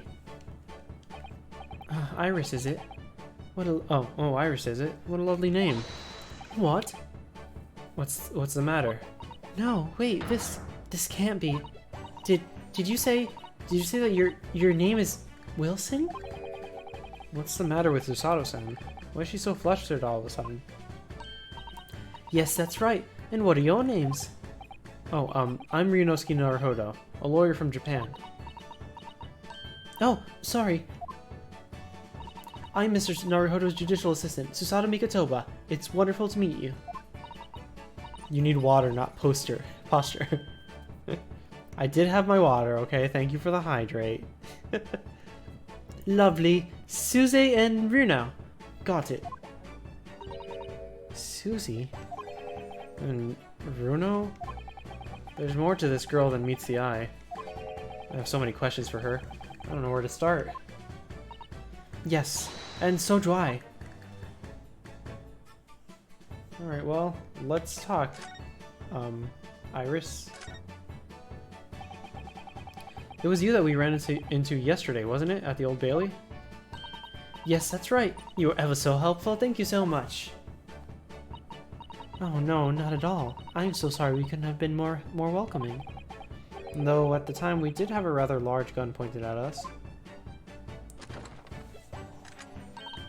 Like this?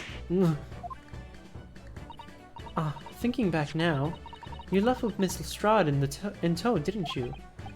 Oh yeah, that awkward witness, Gina Lestrade. Oh, Ginny? Yes, she's a professional pickpocket. So we found out. It was very naughty of her to pinch my invention like that. Are you referring to that trial-disrupting gun-like contraption? Exactly. So I followed her, you see, to get it back.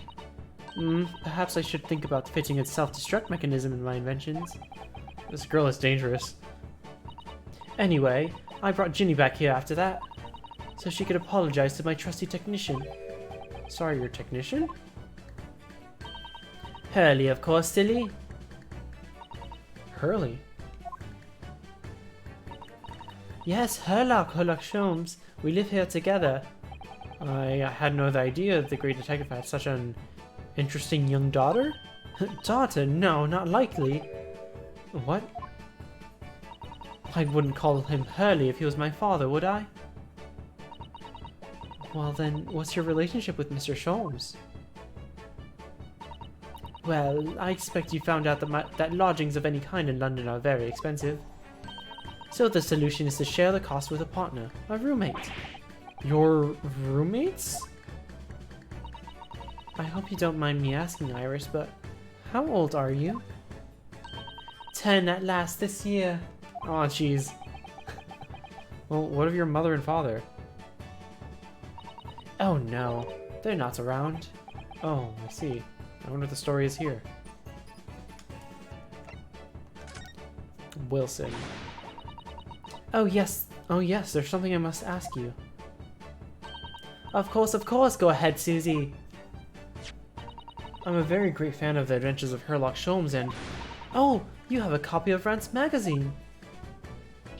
Yes, I read every issue. It's delivered all the way to Japan on a ship. Oh, this is so exciting. My stories are being read on the other side of the world. My stories? That's right. Hurley is always solving such amazing cases, you see, and he tells me all about them. They really are quite fascinating. It would be such a shame if I was the only one who ever heard them, don't you think? Goodness. Last night he was telling me all about a new case he just solved on a steamship traveling from a faraway land. So I was just in the middle of typing up the manuscript for the next issue before you came. So you're the author. Yes, I'll let you in on a secret if you like. I'm going to call the latest adventure The Speckled Band. The Speckled Band? It's certainly very familiar. Of course, I always change one or two details in the stories here and there. This time, I've had the idea of making a venomous snake be the cause of all the trouble. Oh, that was Mr. Sholm's first thought as well, actually. Yes, and of course I know that snake might not be a credible fit for the facts of the case exactly, but... it's a story! Some poetic license is justified just to make it more thrilling, I think, don't you? So, do you mean to say... are the stories about Mr. Sholmes that are published in Rant's magazine? All written by me? Yes, on my wonderful and very modern typewriter. But all the stories I've ever read are written by a doctor of medicine, Dr. John H. Wilson. Susato's getting more and more worked up. Yes, that's me. I mean, my name really is Wilson. But what about the doctor of medicine part? That's all true. I am a doctor of medicine. No, at 10 years old. At 10 years old? Well, that's quite incredible. But, Dr. Wilson is an English gentleman. Yes. I did alter the setting slightly for the stories to be more compelling. Oh. Well, it sounds a little strange, doesn't it? A great detective with a 10-year-old girl in tow. Yeah, it's a little sketch. I don't know. She just makes crap up. Proof that Europe was already weird back then. You're right, it's a little sketch. I suppose it does, yes. Poor Susato-san. She looks like she had her whole world has just fallen apart. 10-year-old doctors and 13-year-old prosecutors. Yeah, no, you're 100% correct. Wait, how old am I? Oh, I'm not here. Well, Susato is 16, so I must not be too much older.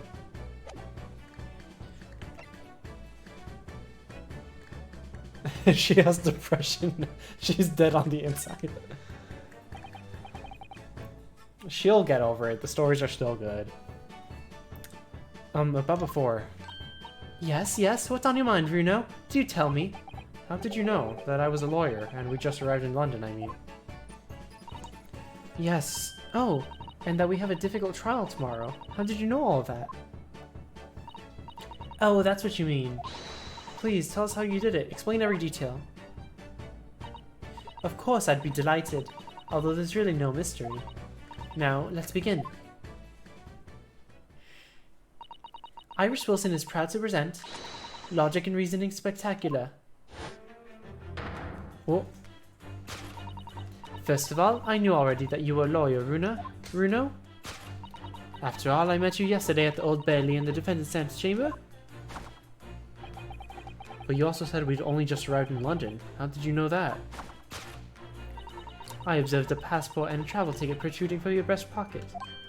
Oh. So I was reasonably confident that you must have only just arrived in the country. And on top of that, you accepted a case against that particular prosecutor, telling me you were unaware of London's court affairs. Puts on glasses for no reason at all. Ryunosuke is 23, okay. That makes more sense. The Reaper of the Bailey. I walked right into that one, didn't I? Then I noticed a red ink stamp on the back of Susie's hand. You were given that when you visited the local prison to meet with the suspect, weren't you, earlier today? Ah. They use those stamps to keep a close eye on comings and goings, you see? I didn't realize.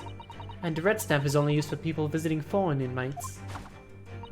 So, that told me that even though you had only yesterday concluded the trial of Magnus Begilded, the two of you had already had cause to visit a foreign inmate at a local prison. However, neither of you was wearing a particular sad expression on your face, so I concluded that the prisoner was unlikely to be a friend or a relative. That led me to believe that you must have accepted a new case. I see. But how could you have known that this trial is tomorrow? Well, having barely been home for a few hours yesterday, Hurley solved yet another case. It obviously amused him. He told me that he'd caught a Japanese man who was bawling and trembling. A Japanese man? Oh, clearly that must have been... She is big brain. Mr. Natsume. Now, Bruno has that fancy Japanese sword. And I think your outfit is called a kimono, isn't it, Susie? Well, anyway, it was clear to me that both of you come from Japan yourselves. So I put two and two together and decided you must be defending the Japanese man Hurley caught. And there was only one conclusion those facts could lead me to. You both came here to ask Hurley about the case. There's a note on the mantelpiece that says the man's trial will be tomorrow. Hurley is always stabbing his note with a knife, you see. He's silly. And that's all there was to it, really. She's bigger brain than Herlock, and Mr. Sholmes. Like, everything she deduced was 100% correct.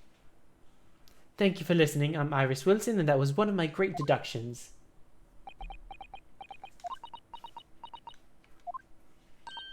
Well, was it a winner? Were my deductions correct? They were spot on. That was amazing, Iris. Truly a great deduction. You even managed the certain something of Mr. Sholmes' delivery. Oh well, I was just copying Hurley's style for that.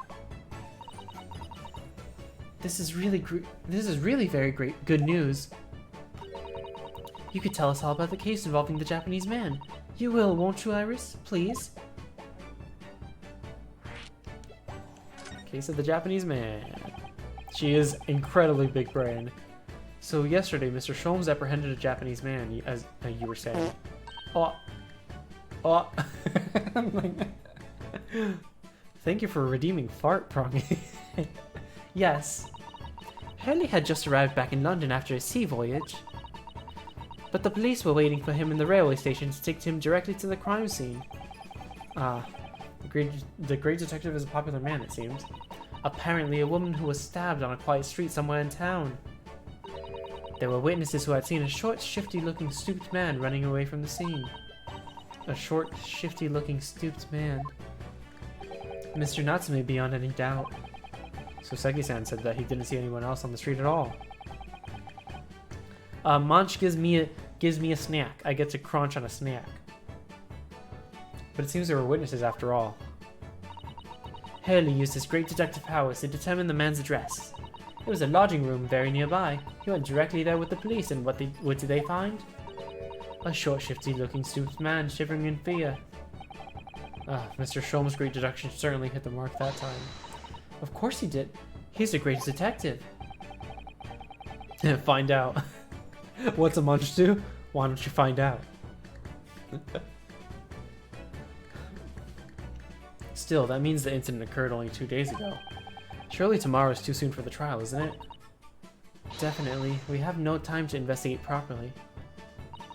Hurley says that London is rife with crime. Oh.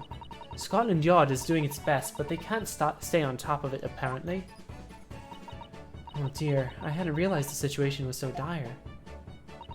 That's why they can't afford to spend too much time investigating cases and trying the criminals in court. Staff and money are both short. Crimes are usually pinned on the first suspicious person. Do I want a munch or a water? Well, I just got a hydrate from Prong, so you can give me a munch.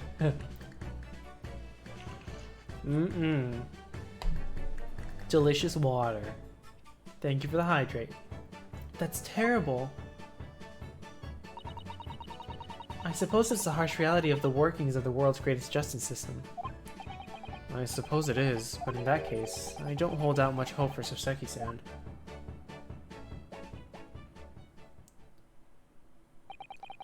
Thank you for answering so many of our questions, Iris. This has been very informative. Oh, you're most welcome. I had so much fun. Do you know what happened? Do you happen to know where Mr. Sholmes is at the moment? As you guessed, we'd like to ask him some questions about this case as well. Ah, well. I expect Hurley is still investigating the scene. Of the case involving Mr. Natsume, you mean? Yes, Mr. Natsume? Hurley said he was going to the man's lodgings. Could you make Monge cheaper? I can give myself a Monge if you really want me to Monge. Here, I'm gonna Monge myself. There you go. I Monged myself. He was going to the man's lodging. If you leave now, you'll probably catch him there. Iris, do you know where those lodgings are? Oh my god, I can't reach over. There you go. Iris, do you know where those lodgings are? Oh, that's Iris's voice I just gave you. Well, I imagine the police are still investigating the scene of the crime themselves, aren't they? Did you happen to come across a detective by the name of Gregson while you were there? Yeah, we know Inspector Gregson. Goody. In that case, give Gregsy this from me, would you? If you do that, I'm sure he'll tell you what to do and what you want to know. Have water consume patient, yeah. What is this? A 5-shilling piece and a postcard, it seems. Iris's postcard has been entered. Okay.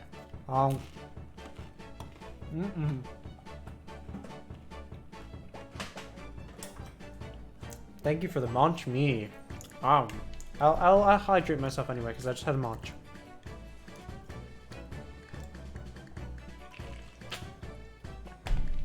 There. Okay. It reads, tell the gentleman in black whatever he wants to know. I trust that won't be a problem. Gosh, this will make the inspector help us, will it? Well, thank you, Iris. We'll give it a try.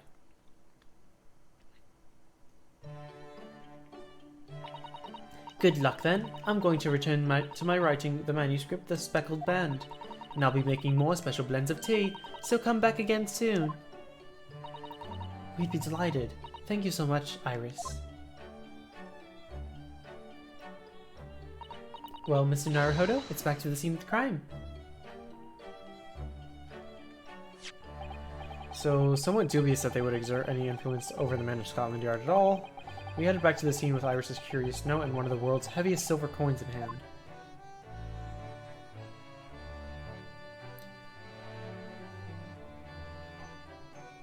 It's okay, Cinnamon. I already redeemed a munch for myself. You can count that as your munch. Oh, are you hungry? Look, Monch has a cooldown timer as well. You can't make me eat all of my crackers all at once, okay? I already saved, right? Yes, okay. Oh, are you hungry? 2:38 p.m. Briar Road. Force feed. No, thank you. It looks as the police are still here, carrying on with their investigation. Perfect, so let's find Inspector Gregson as quickly as possible. Yeah, and let's see if he'll take a break from his chips to look at that silver tip Iris gave us for him. Actually, I want to see if there's anything that doesn't require that. Okay,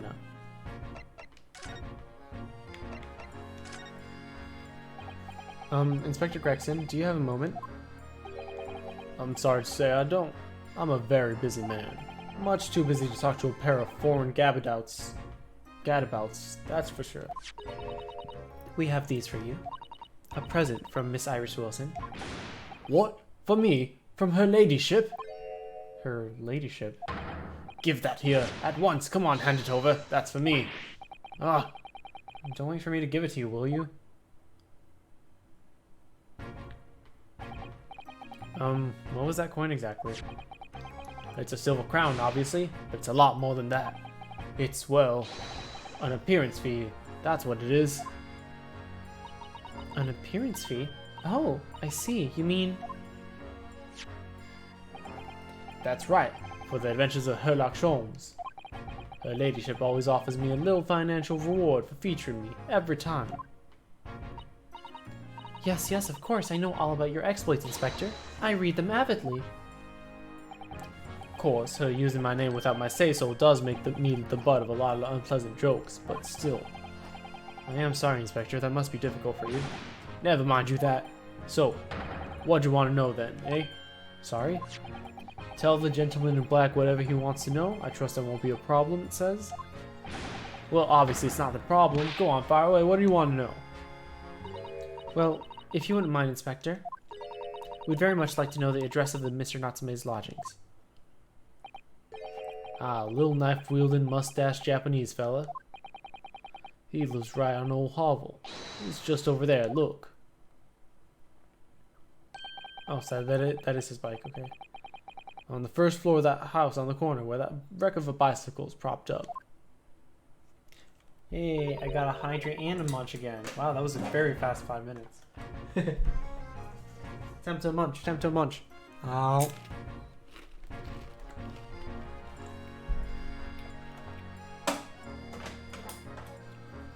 And a posture check, thank you. Let me fix my posture. I'm slouching. And that hydrate. Y'all are too kind. That is indeed nearby. If I remember rightly, the landlord is a Mr. John Garrideb. We have to avoid you becoming a shrimp. Yeah. Right, well, if you see her again, make sure you give her ladyship my regards, you hear? I mean it. You tell her that Gregton sends his very best wishes. Don't worry, Inspector, we will. Goodbye for now, then. And long live her ladyship. You make me uncomfortable now, Lord, sir. Well, at least he told us what we wanted to know before he left. Yeah, so then shall we go and see what we can find on Mr. Natsume's lodgings? Definitely. Can I just move in there? Yes, I can.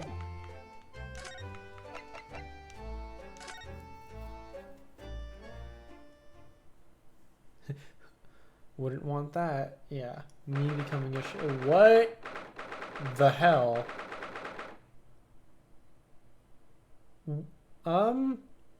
Okay. This, okay. May I help you? Yeah, would this be the residence of Mr. John Garrideb? Indeed it would, sir. And who may I say is calling? My name is Ryunosuke Naruhodo. Mr. Naruhodo is representing Mr. Soseki Natsume. I believe he takes lodgings here?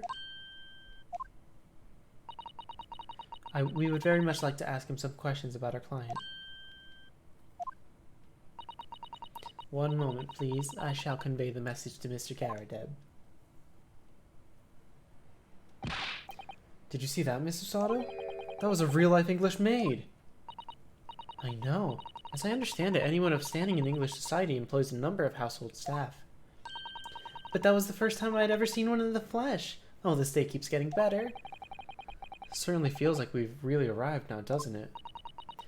We need to only meet a butler, and the experience will be complete. Well, I'm not sure if I'd go that far, but I understand the sentiment. Thank you for waiting. Mr. Garrideb will see you now. This way.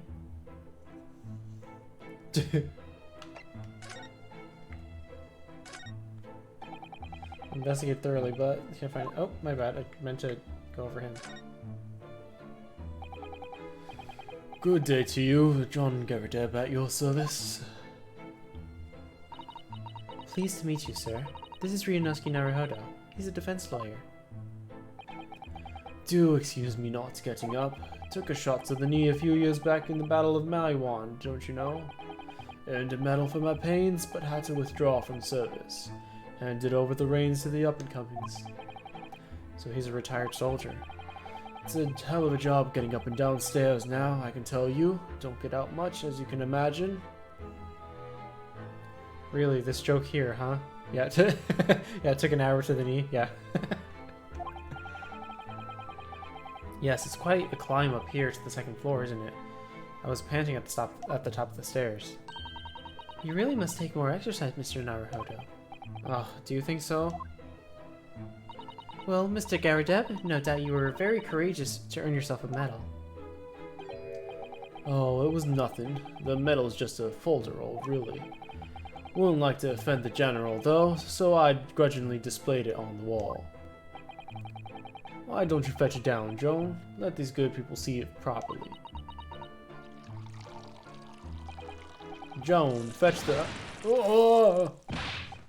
Dash it all, women, be careful. Oh, dearie me, I do beg your pardon, sir. You jolly nearly took the skin off my hands. I shall be more careful, sir.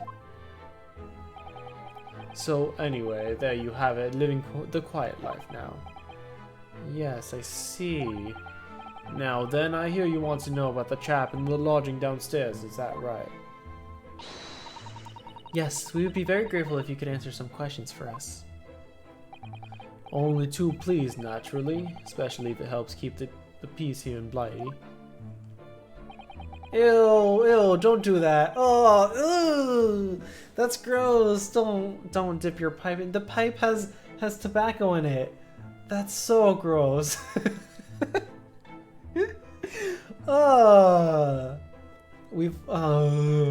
That's so gross. This is how British people drink their tea. Don't do that. Oh my god. And people get mad at people in America for making their tea in the microwave, which I get mad at. But that's disgusting.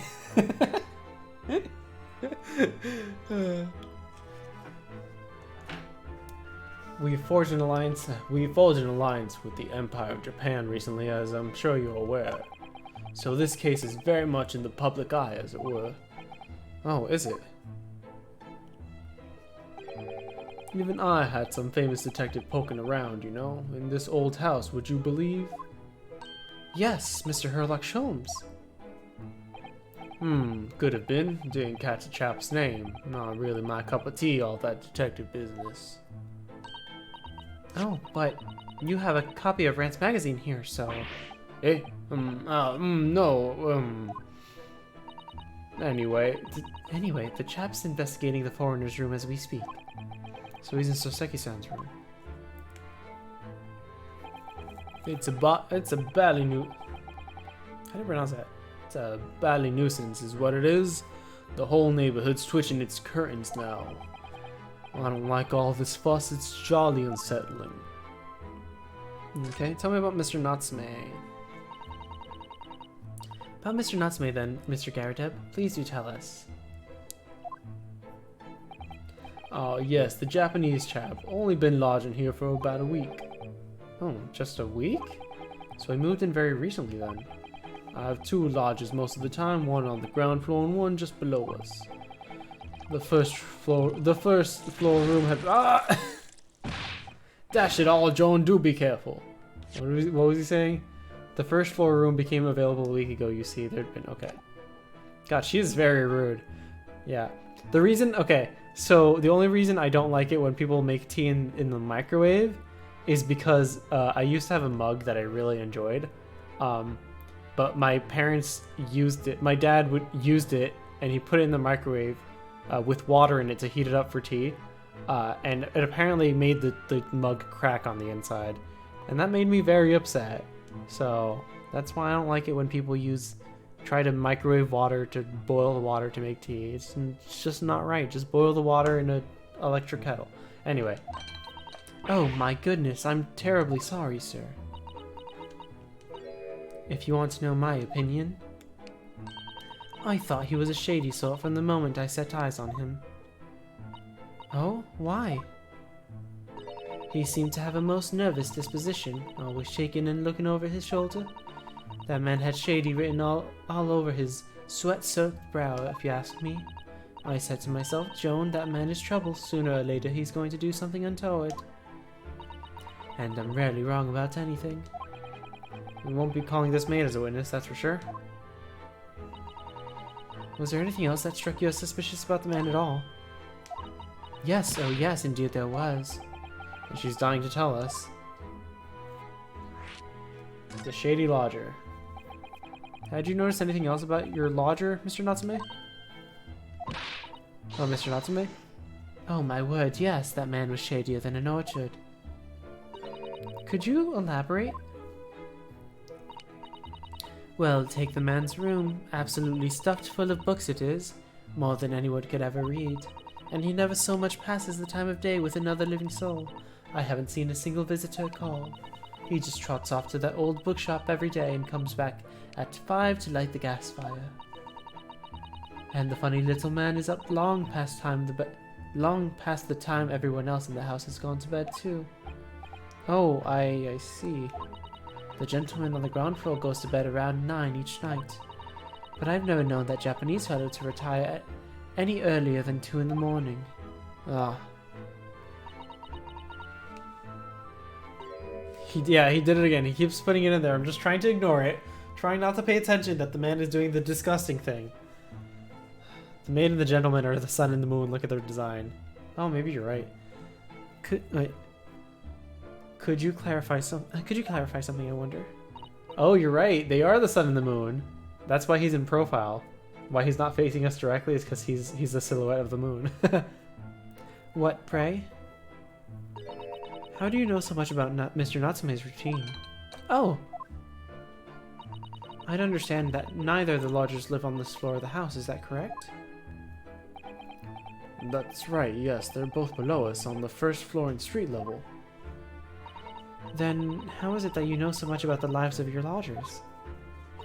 The precise times that they come back in the evening, for example. Even the times they go to bed.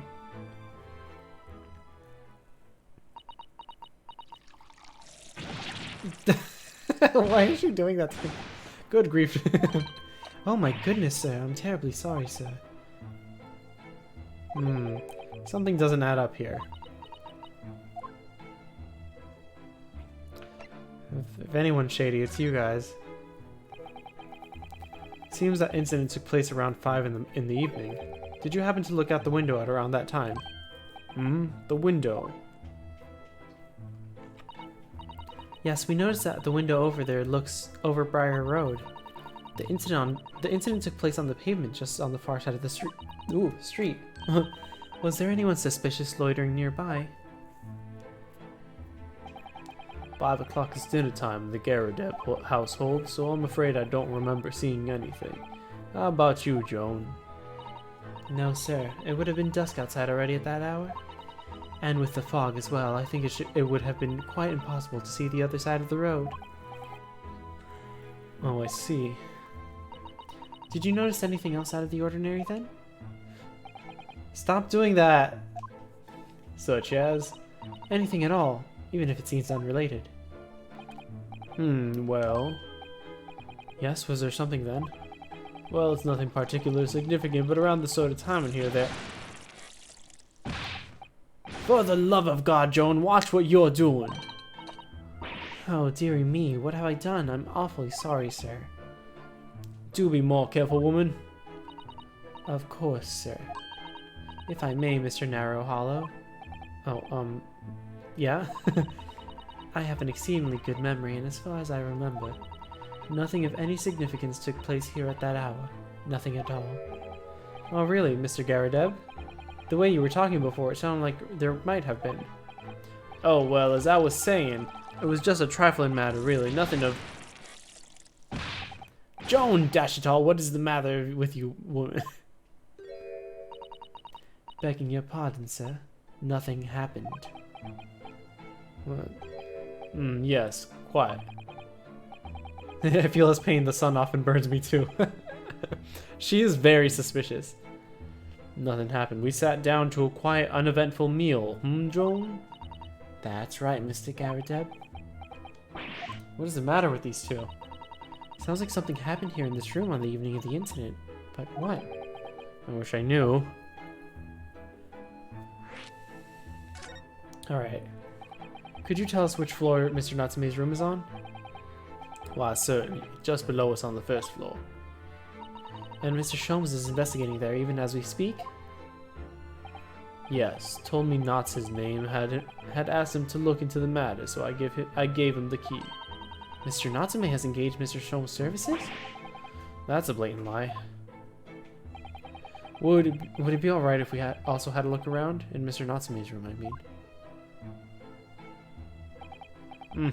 Don't see why not. It's just down one flight of stairs. Who knows if we'll find anything that could help us with the case, but we have to try. We need all the clues we can lay our hands on, shall we? Yes, and while we're there, we can speak with Mr. Sholmes again. Perhaps he'll be able to tell us more. Alright, let's mosey. That's not what I wanted to do. Ooh, oh, I see. So this happened. Look at this crockery on display here. It's rather unusual, isn't it? Oh my, a genuine London dresser. It's delightful. That's not what I was pointing to. Although the shelves seem to be broken and the crockery is... oh dear, it's in pieces. Find assess how much tea was in that tiny pot. It really is. The word cracked wouldn't do that trying to word justice. Whoops, what did I get?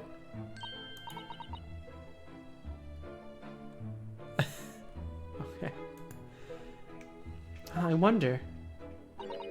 Perhaps the cannon was fired at it. Yeah, probably something like that. Let's not delve too deeply here. I wonder if this is something we had to look at. There's also something on the floor here. That's weird. It's not something I could look at. Look at that enormous screen. It must have been put there deliberately, surely. Yes, it certainly seems like someone's trying to hide something from view. What could be behind it, I wonder? I'm going to have a very quick look. Just a little peek. Ahem, ahem. Maybe let's not, Mr. Sato. I think the maid is going to head us off with a cup of tea. Ahem, ahem. Yeah, it looks like they dropped... Okay, I get... Okay, that explains why everything is, like, disheveled and stuff. So, I don't think it's a dead body. I think they accidentally burned the carpet. Yeah, you can see that the fringe of the carpet is burned, and there's a candlestick still on the floor. So they probably burned the carpet, and in shock, she bumped it against the wall and cracked all of these things. And, I don't know, there's a lot of things that are in disarray here, but at least this one is safe. Like, something happened that a bunch of things here just kind of all fell down.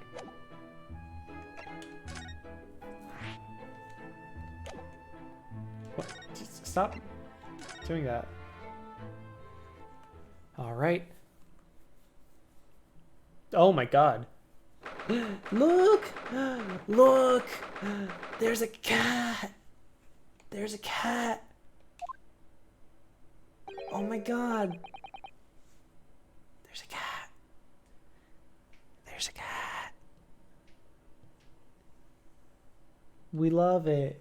Okay. You can smell it. It's so musty in here. I suppose it's the mountains of old books that are responsible for that. Why are the windows bricked up? That's what I want to know, because the window for the other floor was also bricked up. There's also a Maneki Neko. You're correct. I wonder if this man likes cats. Then I would be very good friends with him. I don't think I've ever seen so many books in all my life. No, me neither. Hold on. There you go. It's so dark in here, too.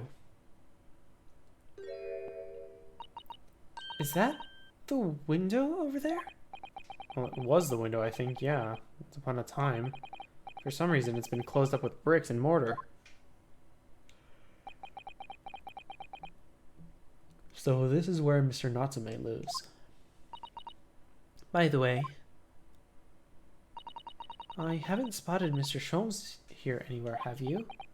No, that's true, but according to what Mr. Garadep told us, the great detective should be around here somewhere investigating. Well, you know what we have to do. First of all, let's pet this cat. Ah, baby! Baby!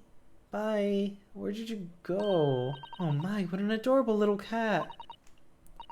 Perhaps he's looking after all the books while his master is away. I don't know about that. He disappeared into a pile of books as quick as a flash. It was a tricolor Mike, wasn't it? Do they even have that sort of cat here in Great Britain? It's a calico, yes. Perhaps Mr. Natsume brought the little creature with him from Japan. Were calico cats not a thing before Japan? Huh. That's made me feel homesick now. What is the kitty's name, Annie? I don't know. I hope we find out. Already? We've only been in the country for 2 days. Well, for now we're gonna call it Mike. Because it's a calico cat, and that's what they said. It's a Mike. What? Oh, look, it's a beckoning cat from home. It's a bit big and bulky, isn't it? Surely Mr. Natsume didn't bring that Maneki Neko all the way from Japan with him. I hardly think you're in a position to comment, Mr. Naruhodo. Are you forgetting the enormous Dharma doll that you brought in your luggage? Well, it can be dangerous traveling abroad. I wanted a lucky charm. Well, I imagine Mr. Natsume wanted the same. And this cat is sure to beckon good luck to him. It's not doing a very good job so far, is it? You mustn't say such things. I didn't say a word. I thought that, and somehow you read my mind again. Why are my eyes such a giveaway? Okay. Where do you think Sholmes would be? I don't see him anywhere. Look at all those books stacked up there. They almost reached the ceiling. They're all works of English literature, and they all smell so musty. This volume of books to hand, you'd never be short of reading material, would you? This is a giant fire hazard. There are like candles everywhere, and then books. No, what a dreamy idea. A bad dream, maybe, for me at least. Mind you, I don't imagine the book that's at the bottom of the pile now will ever be read again. So reading it is an experience that comes but once in a lifetime, just as the tea ceremony teaches us. I certainly didn't expect the conversation to turn down the path of a tea ceremony philosophy. Let's see, what else? There's a bag here. Can't check it. Books say the same thing. Let's check the window again. Could you even call this a window? I think so. It was a window at one time after all. Although all that remains is a frame around some bricks now. So it really is just a wall then, isn't it? Why would anyone deliberately brick it up like that? I'm afraid I have no idea. Huh? Perhaps Mr. Natsume printed the brick design on in a fit of whimsy. Oh, that's amazingly feasible. Anyway, whatever the reason, the lack of ventilation in here makes the place very oppressive. It does. I imagine being cooped up in a room like this would be extremely trying. Huge fire hazard, the open book, maybe? Oh, you're right, actually. That's a good idea. That desk seems to be wedged into a crevice between the mountain of books on either side. Suppose Mr. Natsume would sit there and read while stroking his cat. But surrounded on all sides by those towering old tomes, surely he dreamt of books every night as well. Yes, he must have done, mustn't he? Oh, what's this? Oh, whoa, what's this? It's a receipt from the second-hand bookshop. Your books. Oh yes, Mr. Natsume's name is on it. And look, the date of purchase? 2 days ago at 4:45 p.m. That's the day of the incident. That's just a short while before he was embroiled in the terrible attack. He must have been on his way back from buying some old books. Second-hand book receipt has been entered into the court record. Yeah, we knew that already because that's what the maid told us. But now we have proof, which is nice. Just gonna hover up to all the trash. Look at all these balls of paper on the floor. There are notes scrawled all over them in English. It looks like the wastepaper basket is so full they've fallen out. I think Mr. Natsume must have been deeply immersed in his research, don't you think? Or deeply averse to tidying up his mess. I wouldn't like to speculate which is closer to the truth. Also, what is this? I don't know what this is. This appears to be some sort of meter on the wall here. Looks very robust. I wonder what it's for. There's a slot for inserting coins here too. I believe that is a gas meter, Mr. Naruhodo. A gas meter? Yes, it seems there's piped gas in this district, which consumers pay for by putting coins in the meter. So if we were to put a coin in the slot, that would be enough gas to use the lights and the gas fire for the whole night. So if you're too poor to have a coin, you'd have to spend the night in dark and freezing cold. That's right. as would a rich man who only carried crisp white notes. Ugh, London's a scary place. Okay, we saw the Maneki Neko, we got everything here. Everything here. I thought that bag would be important, but it doesn't seem to be. We check the desk. That blanket doesn't have anything for us, apparently. Oh! Well, there he is. Ah, look, Mr. Naruhodo. Aha, there he is. Where do you appear from? He seems to be engrossed in the pages of an old book. I hope you won't mind if we disturb him. Hello, Mr. Sholmes. Ah, you two. Good. No. Ah, you two. Good day. Now, let me see. Where was it that we met? Oh, Mr. Sholmes, we were together on the SS Buria. Yes, of course, the Buria. And let me see what happened on that voyage. It was Kazuma Asugi. He died tragically, but you were a great help to us. Ah, yes, but of course, the case of Mr. Asugi. It was the one with the snake, wasn't it? Oh. Well, you seem to remember something of it, at least. What an honor to be remembered vaguely by the great Sherlock Sholmes.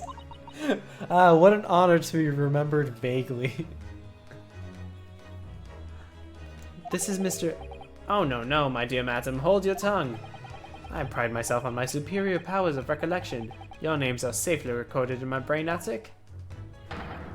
Miss Naruhodo and Mr. Susato.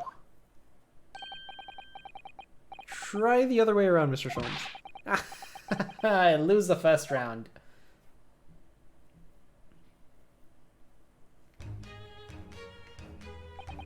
In truth, I had hoped to invite you both to my Baker Street suite the day we arrived in London. But some Scotland Yarders ambushed me at the railway station and whisked me away to a crime scene. It was an entirely trivial case, of course. I solved the matter in no more than 30 minutes. So they apprehended Soseki-san in that short of an amount of time. I'm afraid the pursuance of a new case has dulled my recollection of past involvements a little. A little? It is a mistake to think that one's brain attic has elastic walls and can distend to any extent. I do my best to forget useless facts, lest they should elbow out the useful ones. Yes, those are my own words of inimitable wisdom, you know, from an adventure studied a study in Scarlet. Please, there's no need to quote yourself. A study in Scarlet is an actual... Is it a study in Scarlet? Something in Scarlet is a Sherlock Holmes story. I know that. He's far too attractive for an old British fogey. No, that's his voice. This library of books is his brain attic. No. Well, he's not wrong. Humans do break proteins to remember things, and there is a limit for it. That is true. It is something in Scarlet. I don't remember what the. It's the first Sherlock Holmes story, I think, where it's I think someone gets killed, and then they write Sherlock in blood with the victim's blood, and then he solves it and all that. I don't always remember my pearls of wisdom, but fortunately my associate pens them beautifully. He means Irish, I suppose. Mr. Sholmes, we have some extremely important questions to ask you about the trivial case you just mentioned. Goodness, what an earnest expression. My dear madam, I should only be too pleased, and this murky room is an apt place to discuss the murky case. Wait, if it was such a simple case, why are you here? We know this to be the lodgings of a Japanese foreign student by the name of Soseki Natsume? It seems that you assisted in his arrest, Mr. Sholmes. For the stabbing of a young woman outside here on Briar Road. Natsume. Yes, I believe it was a name along those lines. But Mr. Natsume denies it. Was it really justifiable to arrest him on so little? I'm sorry, Miss Susato, but I have not the slightest idea of what you mean. What? My Twitch name is familiar, but you can't tell. I mean, I was just in Tommy's stream, if you were there as well. I do mod for Tommy, but I've also been around the internet for well over 16, 17 years with this username. Well, no. I used a different username 16 years ago. Like 15 years I've had this username, I think. So, you might have seen me around somewhere. Can't believe he was looking Suicidal squarely in the eye while feigning his ignorance. I assure you, I am not merely feigning ignorance. Could everyone stop reading my mind? It would appear as if the pair of you are under some misapprehension. Oh, how? Oh, I've known you for a while. I remember your first iterations of Katsona. Yeah, that was late high school, early college, which must have been, what, oh geez, when did I graduate high school? 2010? Like 10 or 11 years ago? Yeah, that was quite a while. I assure you, I have no recollection of accusing your stooped compatriots of the crime. But that doesn't make sense. The good detective of Scotland Yard made the following request of me, and I quote verbatim: "We need you to ascertain the identity and whereabouts of a man seen fleeing the crime scene." Ah, man seen fleeing. There were a number of books scattered on the pavement at the scene. From the book plates, I was quickly able to determine the bookshop from which they had been purchased. On speaking with the proprietor, I was immediately led to this address. Elementary, wouldn't you say? I believe there's a receipt around here somewhere about the establishment in question. So you don't think Mr. Natsume is the culprit, then? That I could not tell you. But it was aggravating my faculties, so hence I returned here. Help me, I tangled two wires and now I can't untangle them, and they're the same color. Yeah, I was also on Tumblr for a while. I was on Tumblr, and I was on Twitter, and I was on FA, and was I on DeviantArt? I was probably on DeviantArt. I was on Sheezyart. I was on a lot of things. So, somewhere. You may know me from somewhere. However, this place is such a trove of fascinating books, I found myself quite lost in the bibliophily. Do not be deceived into believing that I am a man of leisure. No, no, no. Oh dear.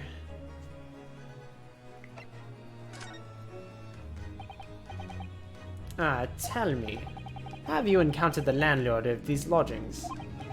Yes, Mr. Garadub, a retired military man. It was the first time I've ever met a soldier from the great British institution that is the services. It was the first time I've ever met a maid from the great institution that is service. Nah. I didn't think it was that funny. I do apologize. As you may well be aware, many households in London employ a maid. Yes, I read as much in my Great Britain primer. And so conversely, whether or not a household employs a maid has come to betoken the social standing of those dwelling therein. Betoken their social standing? Sorry? Thank you for the hydrate. But simply, my dear fellow, those who employ a single maid are considered middle class. Those who do not are beneath that. In the upper echelons of society, of course, households employ enough staff to constitute a large family. Goodness, how extraordinary. As you can appreciate, for those on the precarious boundary between the middle and lower classes, being able to afford just one maid is of the first importance.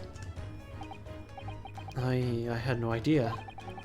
And it is precisely for that reason I find great stimulation in the situation upstairs. Specifically in the retired army veteran, Mr. John Garadeb. Oh? You should have a stream with no cooldown for water so we can just spam water. I can't drink that much water. I can only drink so much water. Can only hydrate so much. I only have one Brita pitcher in my fridge, and then once that's done, I can't refresh my water. Affable as he is, the fellow is hiding something.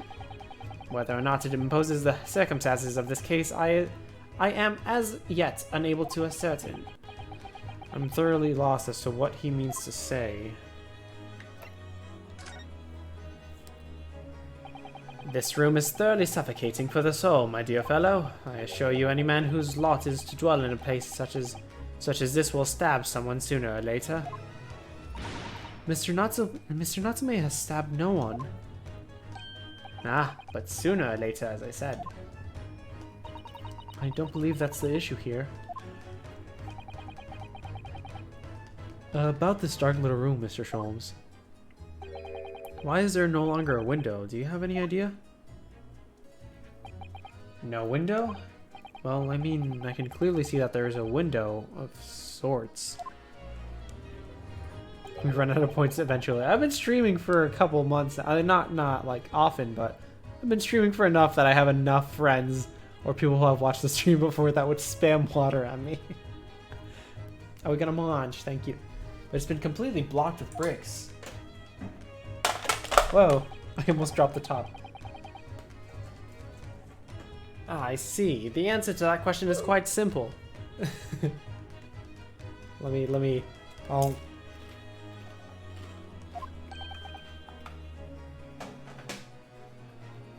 I'm sorry? Window tax.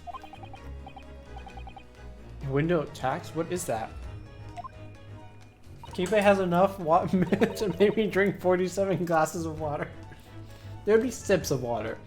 But 47 sips of water is probably more than is contained in this little thing that I have. Surely not a tax on windows. Precisely that. Oh my goodness. Until relatively recently, a tax was levied on households in this country by the number of their windows. That is a terrible thing. Can you imagine being taxed by windows? Does my sliding window door count as one window, or I can make Manny use the bathroom at my own will? No, please. Oh my god, you guys are already making me drink enough. Those of lesser means, having inherited a sizable and costly family home perhaps, rapidly close windows up. While the rich open windows here, there, everywhere. In an effort to curry favor with those in power by furnishing them with large sums of tax money. How awful and unjust, forcing people to live in rooms devoid of light. Indeed, disease was rife as a result. So some 40 years ago, or thereabouts, the window tax was abolished. But its legacy remains, as you can see, in squalid lodgings such as these, for example. I suppose Mr. Natsume's stipend for living here in London isn't very generous, perhaps. It would appear so. I've done a little digging, and discovered that these lodgings were offered at an extraordinarily low price. Because the room is so awful, I should think. Apparently, Mr. Natsume only moved in here about 1 week ago. Yes, that's correct. However, I don't believe the low rent is explained by the shabby nature of the accommodation. Oh? Still, that is of little relevance here, a matter not worthy of further attention. Are you sure? I'm curious now.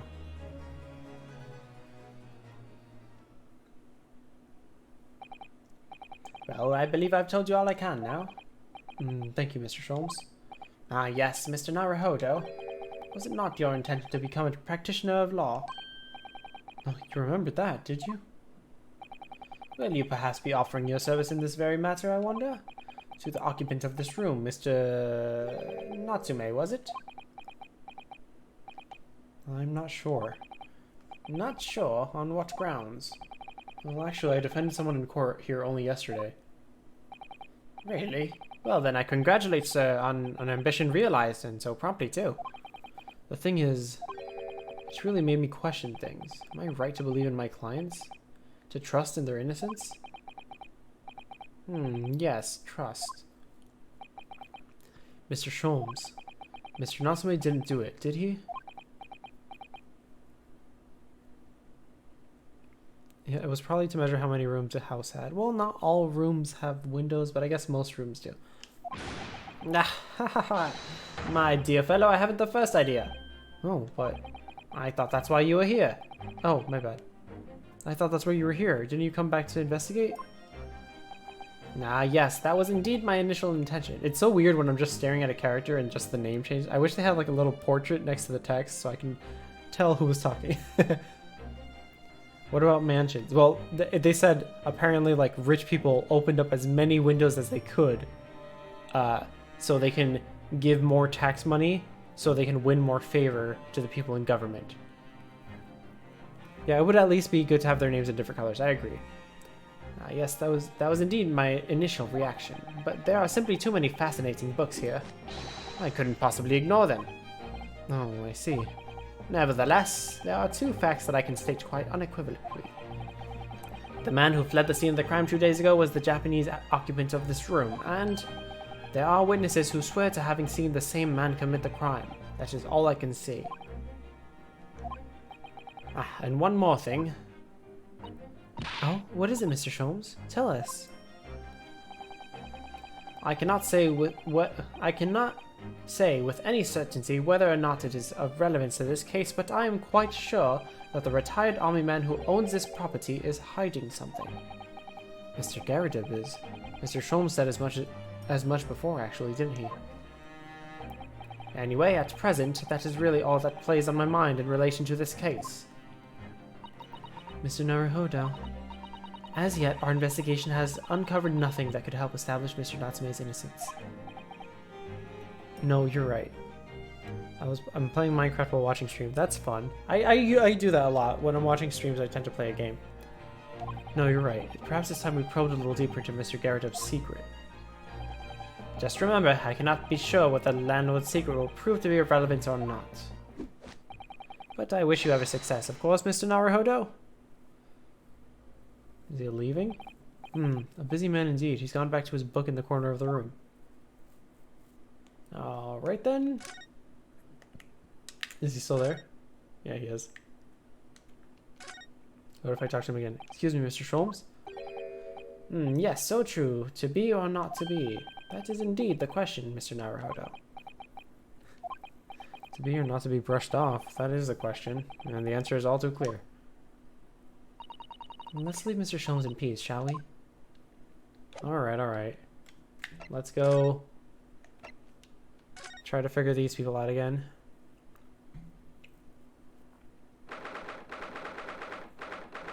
19th February, Mr. Garrideb's room.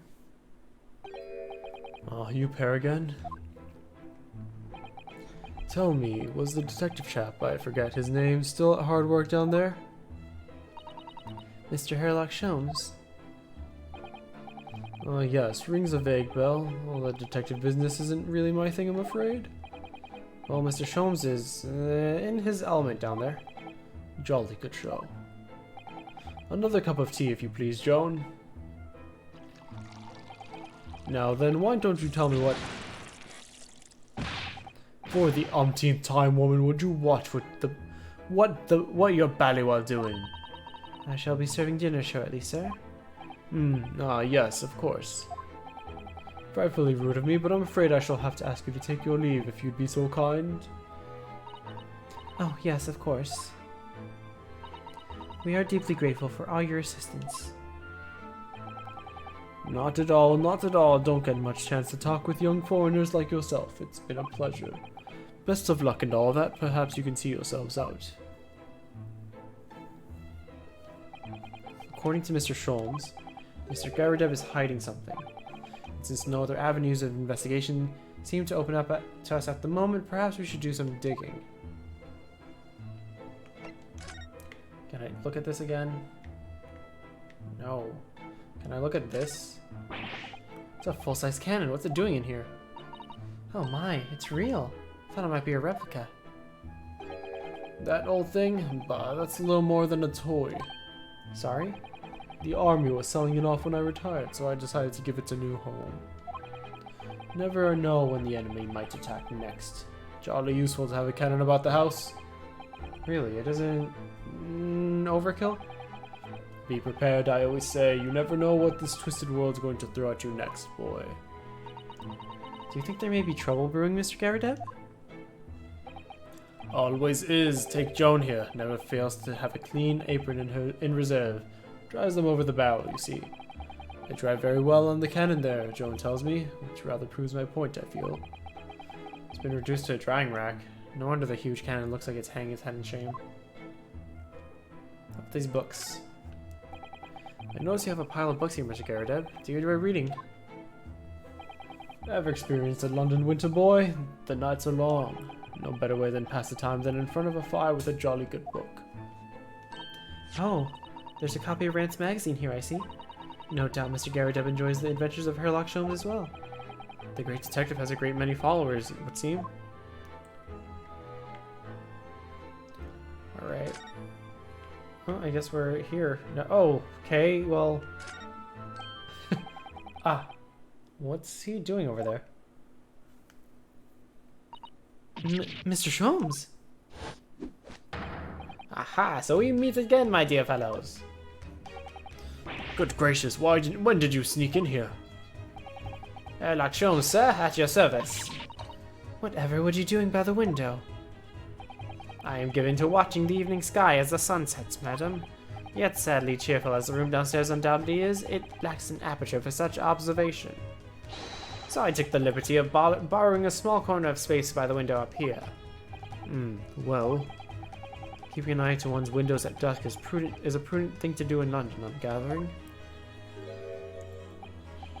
Ah, and one other thing, Mr. Naruhodo. oh, me? I thought perhaps you might be in need of a certain great detective's right mind. Huh? Alright, bye, Cinnamon. You have a good day, or a good time zone. How does such a tall guy sneak about? I have no idea. Well, he's not doing that again, is he? I didn't expect to be doing that so soon. Yeah, that's what he said. Do you mean Mr. Sholmes? There is a mighty secret in this modest room. May I see even the most trivial of trifles? I take it you're prepared, Mr. Naruhodo? I think so. There's just time enough for one of my greatly admired great deductions. Let us conclude the matter before dark.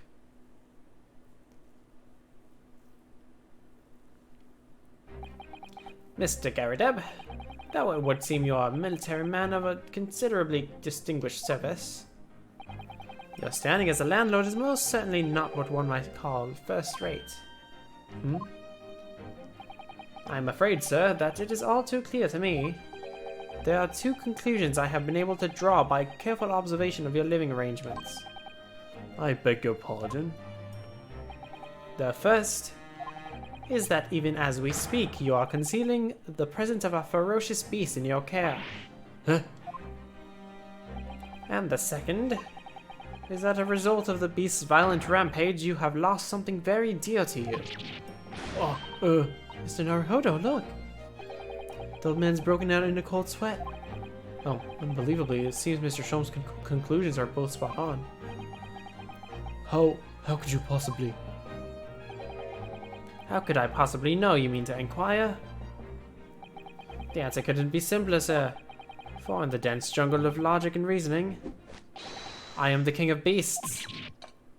Oh, And I know only too well that wild beasts are not easily tamed.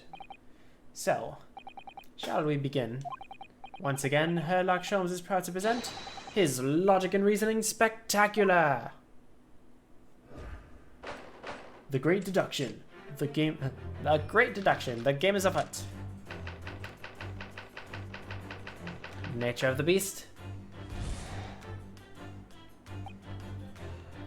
It certainly shouldn't take a great detective to see that the fearsome beast has been on the rampage of late within these four walls. The game gets better, but the deductions get worse. Oh no. Thus we are faced with the question, what form might that beast take? Ah, for a man with a military breeding, your eyes are uncommonly candid. Your furtive glance, Mr. Garadeb, leads us directly to the answer. The true nature of the beast that has run rampant in here is revealed by that lion statue. Yes, though an army man, you appear unimposing at best. In fact, that has fueled your admiration for the mighty lion, the king of beasts. What is this piffle, I ask you? In the end, your admiration became so great, in fact, that you had a living, breathing specimen shipped from India, which you tried to keep in this very house. What? Whoa. His face. His face has a smack on it. Okay, well that answers that. Is that what I'm bracing for impact? Because he did as well. Yet living with such a wild beast proved more difficult than you had imagined. The chilling traces of a wild rampage are still very much in evidence. Well, Yet as we look around, the beast in question fails to present itself. Where could this angry creature have disappeared to? Madam? me? I pray you do not consider me unchivalrous, but it is plain to me with one glance in your direction. It is. Your dress pocket has a handsome clue as to where the beast's whereabouts. For protruding it is a handbill advertising a circus show. Huh. Yes, you sought to dispose of this terrifying lion, Mr. Garadeb, at Batty's Circus. A traveling show currently sojourning in a nearby park, as I have observed the tents. You sold the savage lions out to the circus troupe. I most certainly did not. I believe I have made my point.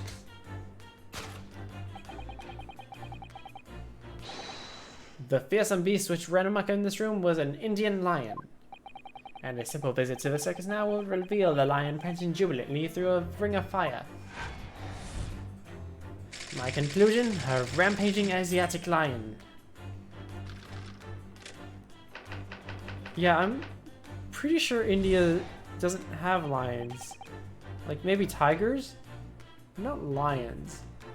I'm sure that would be a little bit more northwest. Now, Mr. Garadeb, it is plainly clear that you still have deep feelings for this formidable beast. Indeed, in that blithe pose, the distress this loss has caused you is veritably tangible. Your head weighs heavy on your shoulders, the pain you feel revealed by that supporting arm. Amid fits of tears, you let your beloved beast go. Lions are from Africa, yes. Yeah, I would assume they are from Africa. What a happy lion. Should have been a tiger. Should have been stripy kitty, yes. But I don't think it's a lion either, just being honest. The strain of losing something so dear to you is clearly visible in your visage. Nonsense, man. I simply... But what, we must ask, and now ask ourselves, is the true cause of this pain? And we need only to follow the direction of your gaze to find the answer. Yes, it is this pile of bills that has given rise to the pain you suffer. Every envelope contains another demand for your payment. Full cartloads of meat, potatoes, wheat, and tea. Indeed, feeding your beloved has had a devastating impact on the financial circumstances of your household. And so you had no choice but to let it go. Yes, well, Now, in a final fit of rage, the ferocious beast carried out one last unimaginable attack. Unimaginable? The aftermath, which can be clearly seen by observing the carpet over there. Very expensive woolen carpet, if I am not mistaken. Oh, dearie me. It could have caused such a destructive outburst? This time, madam, I'm afraid it is you who had inadvertently revealed the truth to me. Your wandering eye has settled upon the answer very neatly indeed. Yes, to explain the dire state of the carpet, we only need to look at the Tower of Cakes. There's no creature more dangerous on this earth than a beast with an unsatisfied appetite. Was it or was it not once said by a certain noblewoman, if they have no bread, let them eat cake? Food is at the heart of all tragedy, in fact. Whatever do you mean? Having tired of the taste of cake, the beast began to stalk its next prey. There are lions in India, they're endangered and highly localized. Okay. No, not the petite four. I'm sure I need not spell out the nature of this final act of destruction carried out by the beast. There is only one logical conclusion. Worked into a frenzy by hunger, the lion attacked and ate the carpet. The teeth marks in the carpet A perfect match with those of a lion I once saw in India. Asiatic lion. Oh, is that actually a thing? Hold on. The Asiatic lion is a Panthera leo population surviving today only in India. Huh, look at that. I guess there is an Indian lion. Part of India, very close to Pakistan, kind of desert savanna-ish. So yeah, northwestish end of India then. Okay. Interesting. So I guess he wasn't wrong in saying an Indian lion. I'm also sure they were less endangered back in this time. In fact, they're probably endangered now because of the English. Honestly. How curious. Consider they would stand out in India's environments without the camouflage of tigers. Aren't tigers brighter than lions? I don't know. Anyway. Thus concludes the Herlock Sholmes' great deduction of this beastly puzzle. Alright, time for us to fix up that deduction, if you will. Look at them. Ah! What is the matter with you, Joan? You're pouring scalding hot tea all over me. Oh, I'm sorry, Mr. Garadeb. I'm afraid I didn't notice. My deductions can be startlingly sharp. It stands to reason that your cup runneth over. Indeed, my revelations can make people spill tears at times too. Oh.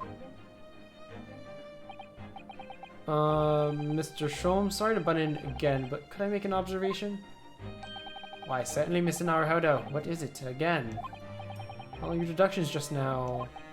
Do you really think a lion could have fit inside a room of this size? Indeed, it is the only explanation for the facts. The terrifying truth all often lies beyond the realms of common sense. Wouldn't it be an idea to consider what lies inside the realms of common sense as well?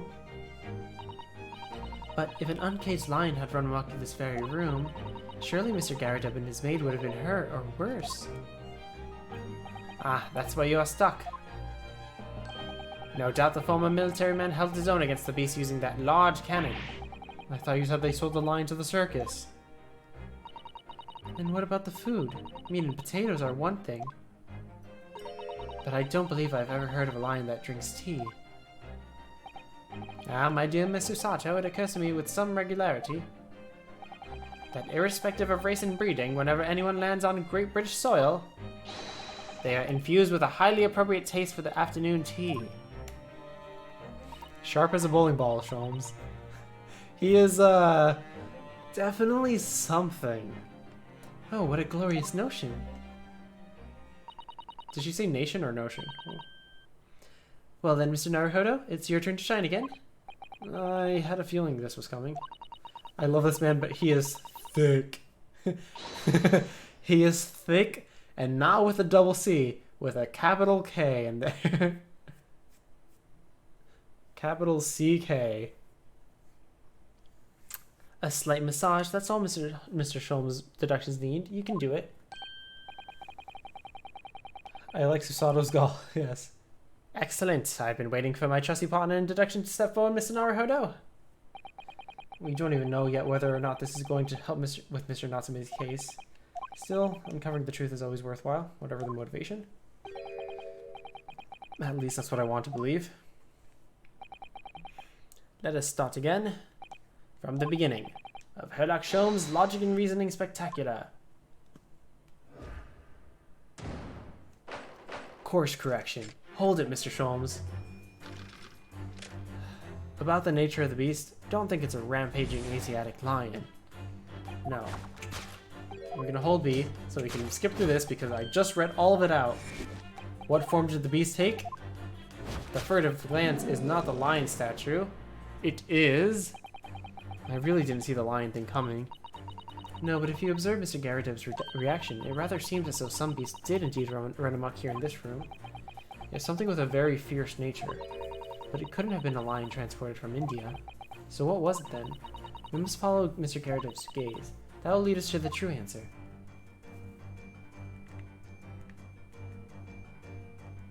Interesting. Oh my god, is he married to her? What's this photograph? It appears to be from Mr. Garadev's wedding. He looks very happy, doesn't he? He does, but he can't make out his bride. No, how unfortunate. Something must have struck the glass directly over the woman's face. I wonder what happened. Probably best not to delve too deeply there. The newlywed bride.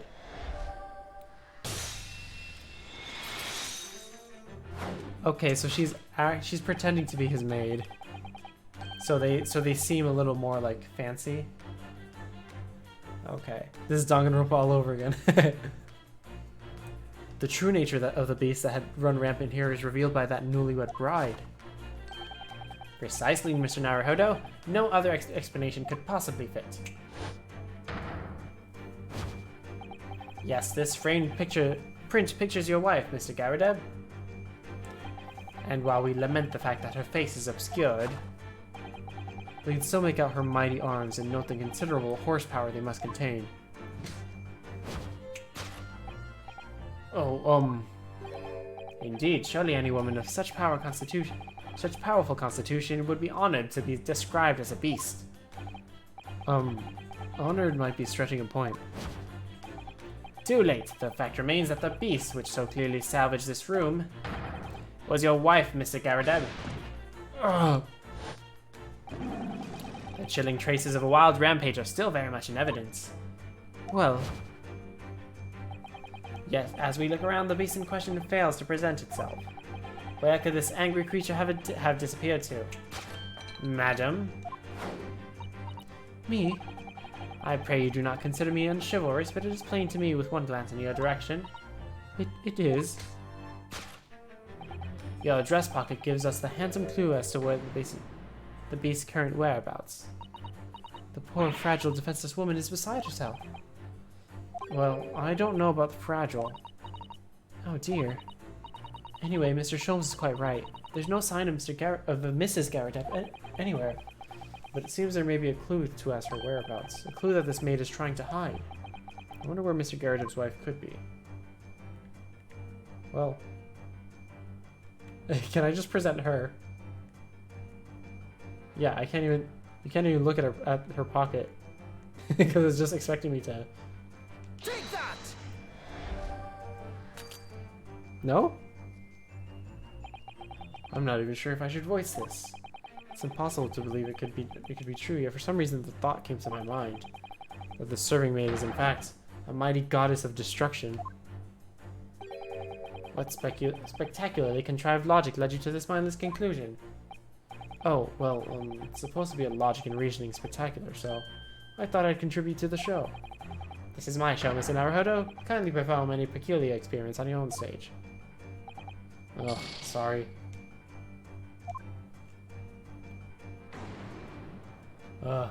Your blank gives us... Okay.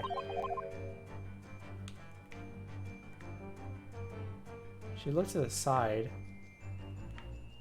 Dress pocket. Teapot. No. And you can see the slap mark on his face from this angle. Wait, hold on. No, I can't select it. Wait, can I?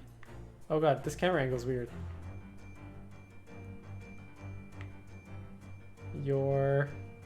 I guess it's something on her person. Teapot? Why would it be the teapot?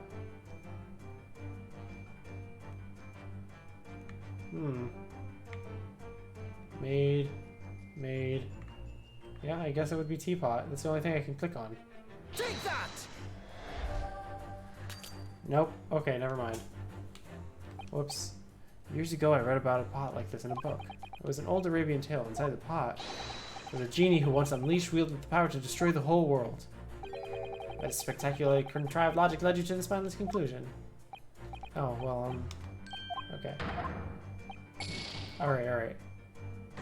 You remember having trouble with this one. Okay. Trying to figure out what she was looking at. She was looking in this direction, but it doesn't seem to be anything with it. Not the bills. There's plates broken over. Whoa, what was that? Teapot.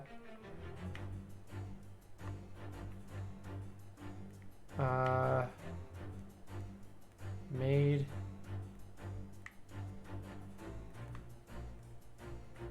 I don't know. Is it something on her hands? Back of her head? I feel like I want to zoom out, but I can't. Let me. Stop. Let me inspect this real quick. Certainly does appear to be a circus hand poking out from her pocket. Maddie's Circus. Performing shows. Okay, you don't think? Surely Miss Garrideb didn't sell his wife to the circus. Mr. Naruhodo, how can you even think of such a thing? I was only joking. Why is there a fly here? Besides, I would have gone with, do you think he fed her to his pet lion? That's somehow worse. Oh, there you go. There it is. The wedding ring. I just couldn't find the right angle. Take that!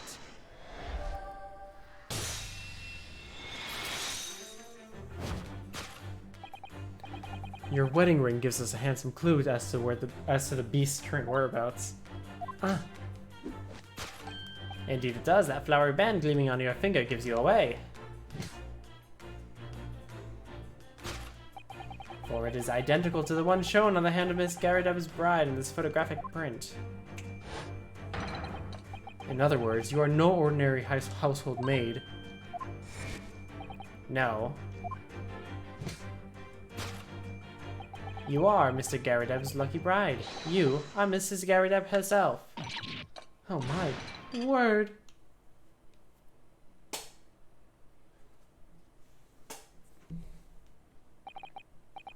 Well, jolly fine detecting, sir. As you rightly surmise, this is the wife, yes, my Joan.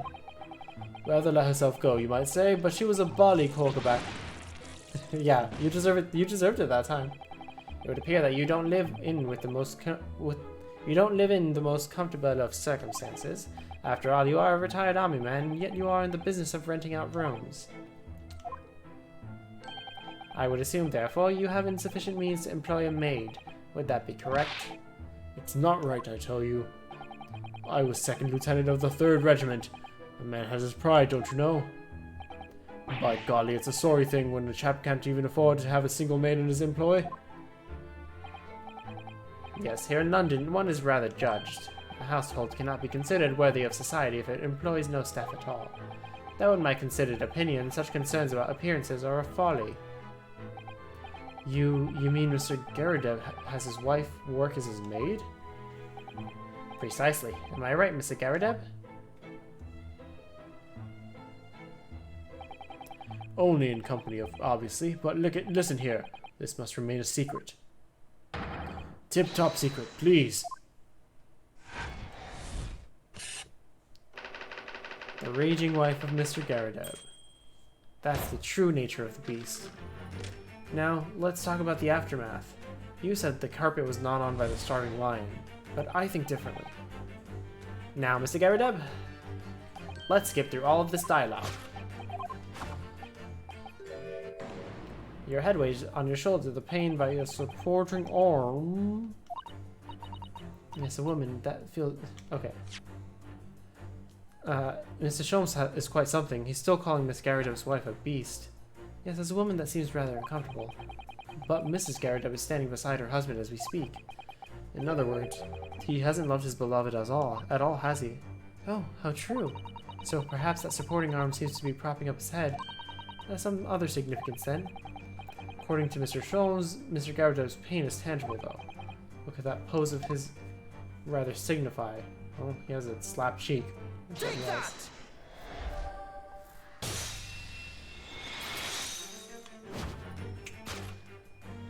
Your head weighs heavy on your shoulders, the pain you feel revealed by that slapped cheek. And, of course, the deliverer of that impressive mark on your cheek that refuses to fade. Was you, Madame Joan Garrideb? Well, yes. You have been desperate to hide the slap mark on your cheek, sir. Ugh.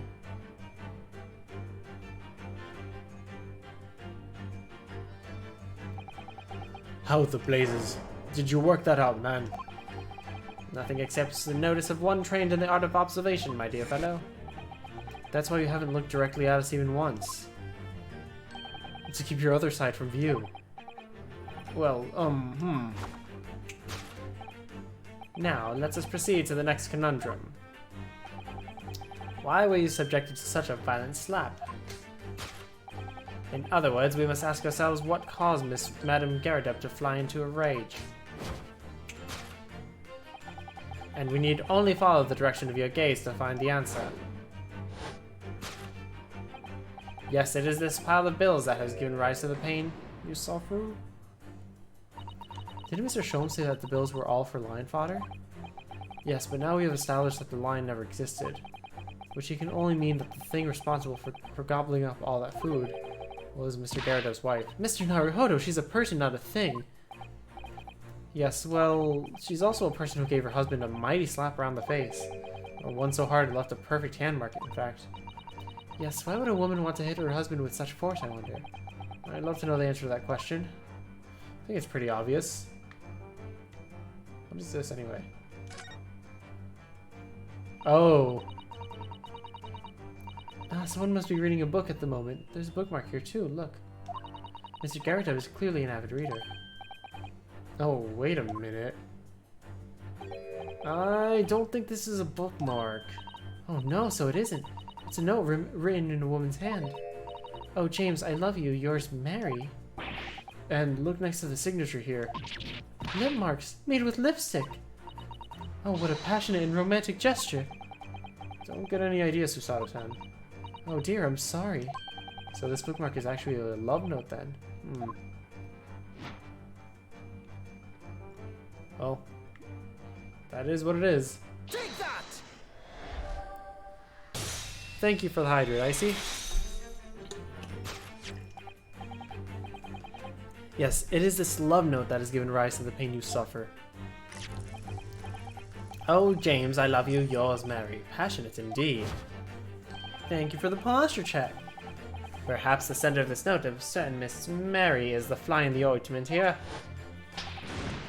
Gah! But I don't know the Bally woman. You don't know her? That note wasn't written to me. It was just in the book. I don't know how it got here. It was just in there, you say? That's right, that's what I've been saying. Oh! A likely story. Now listen here, Joan, old thing. I explained it at the time. I bought the book at a second-hand place. That note must have already been in there. So the previous owner of the book was using the note as a bookmark, you mean? That's right, that's what I've been saying. Oh! A likely story. For heaven's sake, woman, look at the name. It's written to James. My name, in case you've forgotten, is John. Oh! A likely story? Are you questioning my name now? And there we have it.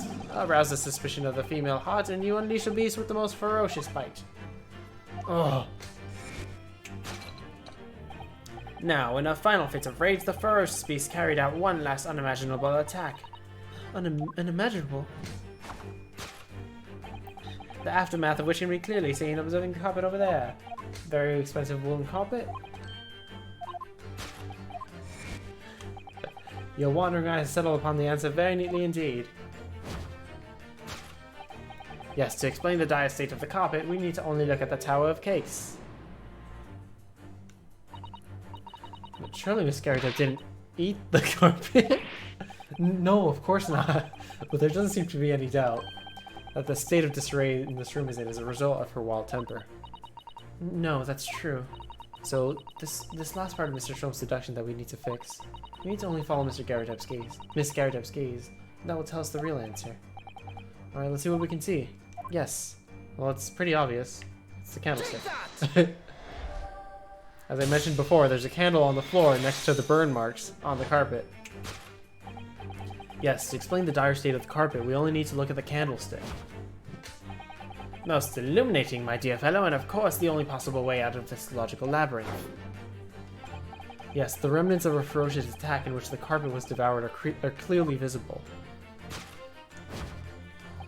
Indeed they are. The scorch marks at the edge are clearly give the truth away. Scorch marks?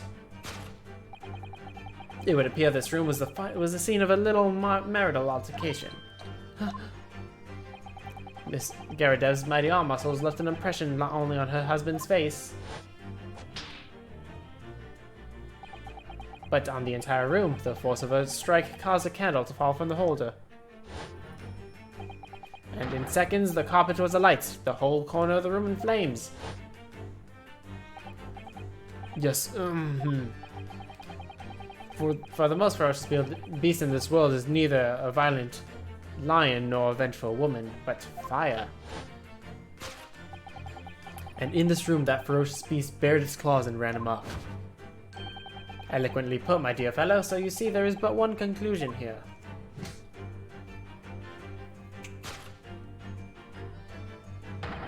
After the sparks of marital discord flew, this room was in a scene of fire.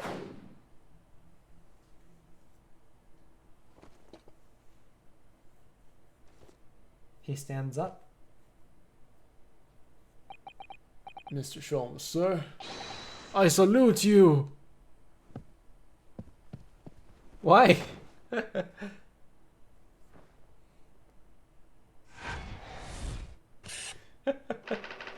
Carpet scorched by a small fire. Deduction complete. Elementary. She's not very bright, is she? It is these dashed long winter nights, you know. Nothing to do but read in front of the fire. Luckily, there's a jolly good second-hand bookshop just around the corner. Buy all my old novels there.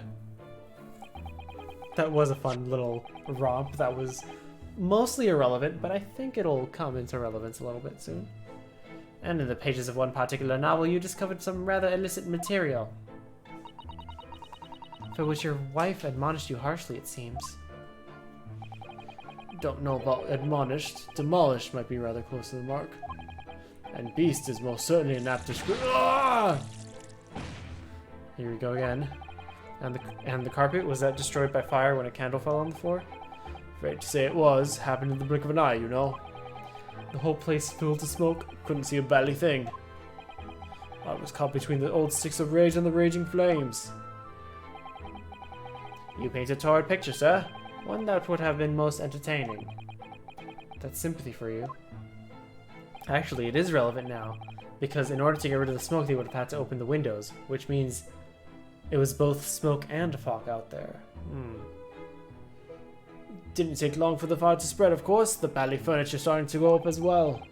We've had to hide the mess behind that screen for the time being. Over here, Mr. Garadeb? Well, you have nothing more to hide now, if you'll allow me. Oh, well, you have nothing more to hide now, if you'll allow me. Ah. Had all my favorite old novels in that case. But as soon as the fire got a hold of them, that was it. Whoosh, up in smoke. Gosh. Then the wife started hurling things at me. What a terrible sight it must have been. There was I back up against the window under heavy enemy fire, incendiary books coming 10 to the dozen. Worst of it, I lost my favorite book called The Lion's Pride. The Lion's Pride? Ah, yes, your notorious love of big cats is coming through again. I assure you the title didn't influence my choice in the slightest. So the poor man really did lose something dear to him as a result of the ferocious beast's rampage? Mr. Sholmes' deductions turned out to be correct once again. It can only be described as a great British wonder. I tell you, it was total carnage. Flames everywhere, and the old stick in full fettle. Out of interest, what time of day was that? I'm not sure I can remember. It was 2 days ago now. Let's see. Around 5 o'clock, I think. So exactly at the same time as the terrifying incident that was unfolding outside your window on the street below. Even more terrifying on the inside, I can assure you. The whole of Blighty could have been flattened outside my window at that moment, and I wouldn't have noticed the dashed thing. Oh, really?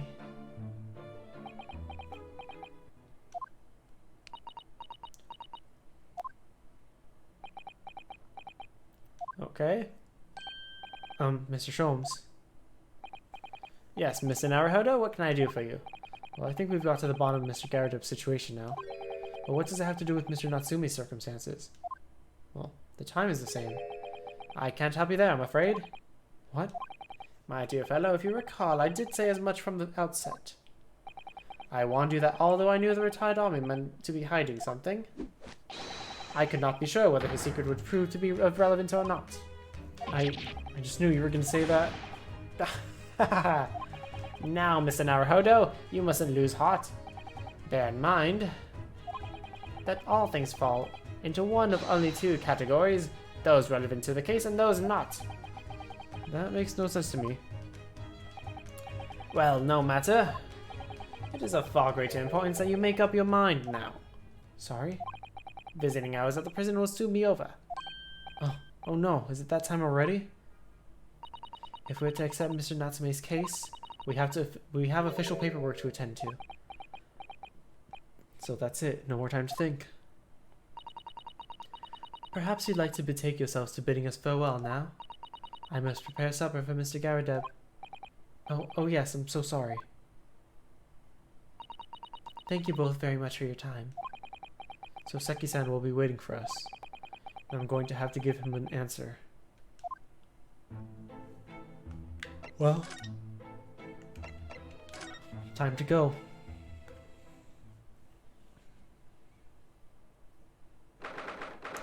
Wait, okay, I said prison, but I guess we're in Briar Road.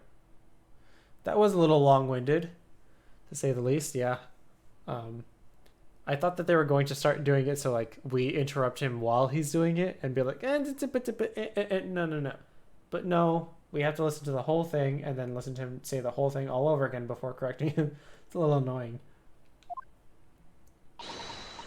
This time, Mr. Naruhodo, we must... Oh, that's not your voice at all. Mr. Naruhodo, we must hurry back to the prison. Yes, I know. Let's hail a cat. Oh. What's the matter? It looks like something's going on over there in front of the Garridub's house.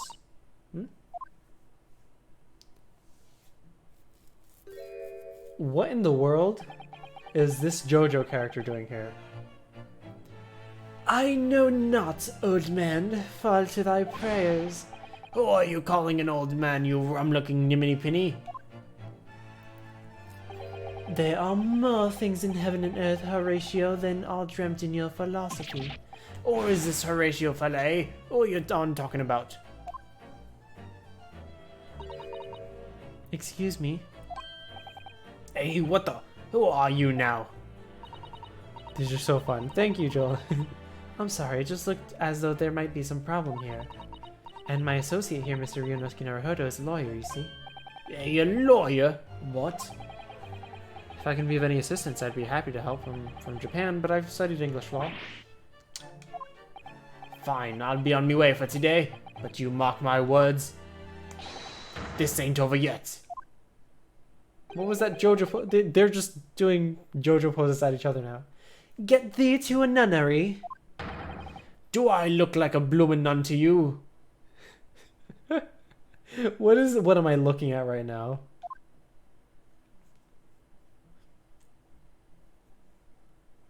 Good lord. I do hope you're not injured. Oh, fair Eastern maiden, thou art so gentle, thank you. What was that all about? There are more things in heaven and earth, Horatio, than are dreamt in your philosophy. I'm not Horatio either. Forgive the inquiry, sir, but are you a lodger here in the Garridub residence? Oh, fair Eastern maiden, thou art so right. Yes, I do dwell in this humble abode. Mr. Garridub mentioned that he had another lodger, didn't he? This must be the man.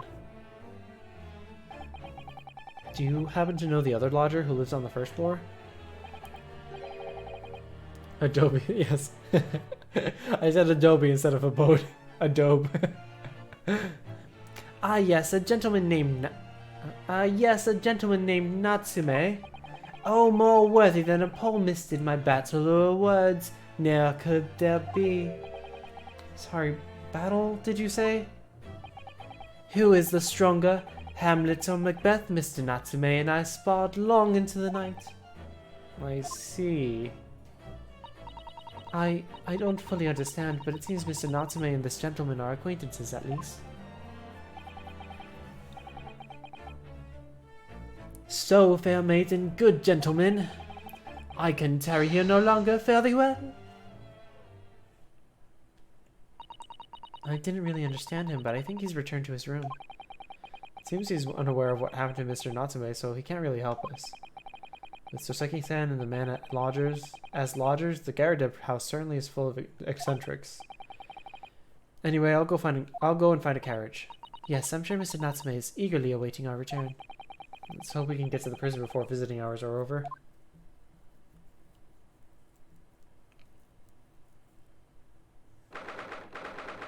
(19th February, 6:31 p.m. Local prison, cell 9.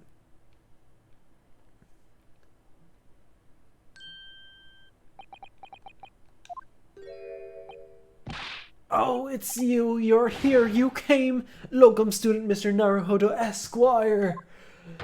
I can't believe you came back! I'm so touched! We are so sorry to have kept you waiting, Mr. Natsume. Oh no, think nothing of it. Relax. If I were a cat, I would purr with pleasure at the company of such fine compatriots. Noble, nurturing, never-failing Nipponese! Oh, now, let's not get carried away. Oh, I quite agree. There's nothing more reassuring than familiarity of one's native land. On the other hand... Oh, never mind. It's Sholmes. It is through friendship transcending international borders that one truly appreciates the fact. Such is my belief, at least. Yes, it's you! The miserable, rotten spy, Herlock Sholmes! Mr. Sholmes, what are you doing here? I have no intention of doing anything per se, save observing, of course. Whatever do you mean, Mr. Sholmes? Well, having encountered some curious reading material in that gloomful room, and having unmasked the secret identity of that eccentric pair, I decided I should drop in on my way home to see how our divested friend is faring. Gloomful room? At least your accommodation here offers a window, my dear fellow. In that sense, it is the superior option. Anyway, I must commend you on your taste in books. My day has been a delight and cost me not a penny. Oh, you! How dare you, Herlock Sholmes! Oh... I've had it. I'm through. I'm at the end of my rope. I should never have come to Great Britain. It was a terrible mistake. Haunted by spirits in those accursed lodgings, no doubt my luck will be cursed tomorrow in tomorrow's trial as well. My whole life has been damned. What are you thinking, Mr. Naruhodo? You mentioned that once before. He mentioned that once before, didn't he? That his lodgings were cursed, I mean. And there's much truth in Mr. Mustache's words. What? Cursed is a wholly appropriate description, I would say. For the man's lodgings, and indeed for tomorrow's trial. What's that supposed to mean? I guess we're talking? Oh wait, is there something I could present? Yeah. We found this receipt in your room, Mr. Natsume. That's right, I went out to buy some new old books. Isn't that a contradiction in terms? No, you would call them new old books. Every time I say Natsume complain about his lodgings, I think of that on Reddit posts. I don't know what Reddit post that may be, but it sounds familiar, maybe. And it was on your way back to your room that you saw the woman being stabbed? She's dead, I thought so to myself, she's dead! My mind went completely blank. Before I knew it, I was back in my room, trembling like a leaf. The bookworm hoping to worm his way out of a bad situation? Mr. Naruhodo, please do be careful not to think such disparaging thoughts. How could you possibly know? Everybody can read your mind, my dude. Okay. Tell me about your cursed trial. Mr. Natsume, what did you mean by what you said just now about the trial tomorrow being cursed? Oh no, why are you looking so grave? You're making me nervous. I was just getting carried away, that's all. I didn't mean anything by it. Oh, I see. That's really agitating him. You don't mean that the trial is really cursed somehow? Are you referring to the prosecutor, the Reaper of the Bailey? The Reaper? Oh no, what do you mean? Please tell me. Summarize this succinctly in 16 salient words. No defendant has ever survived a trial in which the Reaper stands for prosecution. Ever. I mean, I guess that's technically correct. Oh my goodness, can it really be true? That was 16 words exactly! Wait, was it? Hold on, was it? No defendant has ever survived a trial in which the Reaper stands for the prosecution. Ever. That was 16 words. Good job, Ryunosuke. You did it. Yesterday, Mr. Naruhodo successfully defended someone against the Reaper. But then, after the trial was over, the defendant passed away in unusual circumstances. Mr. McGill did. What? Ah, I am impressed, Mr. Sato. You have an eye for detail. Actually, the Lord Chief Justice told us. Mr. Sholmes, surely it can't be that having failed to have accused the convicted, Lord Van Zeeks killed the man himself? Oh no, he couldn't have, surely. Ah, you have some wonderful notions. Sorry? The man isn't a mass murderer, he's a court prosecutor, my dear fellow. Oh, yes. Why, of course he is. Of course he is, then why are you trying to scare me? It could be said, however, that the real truth about the man is even more terrifying than your hypothesis.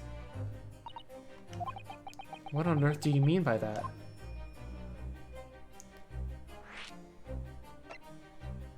I guess we'll talk about the Reaper.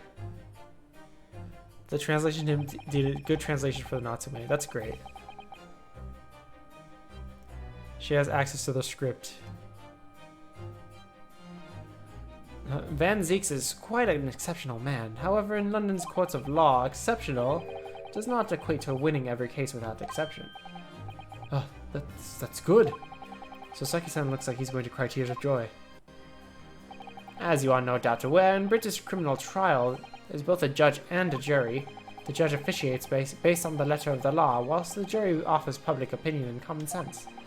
It is an excellent system whereby the defendant's guilt is considered from several points of view. However, public opinion in particular is somewhat easily manipulated. Right. Criminals and corrupt lawyers, for that matter, can use it to their advantage. By any means at their disposal, contriving evidence, calling impostors as witnesses, and so on. By such underhand means, those who would want to are able to sway the jury, which means that even in the light of irrefutable evidence, the prosecution can fail. But it means the wrong verdict can be passed. And sadly is from time to time, my dear madam. It is simply the reality of the situation. And that's alright? However, those indicted by Lord Van Zeeks cannot escape justice. Their fate is sealed. Oh my. Though the education may see them leave the courtroom with their freedom, within months they all disappear. It is most striking. Disappear? But how? By all manner of misfortune, sir. Perhaps they are trampled under a passing carriage, perhaps they fall into the Thames and drown. Perhaps they are suddenly overcome by a raging fever, or perhaps attacked by a highwayman. Oh no, no, no, no. All examples of the reality of events here in London, I'm afraid, Mr. Naruhodo.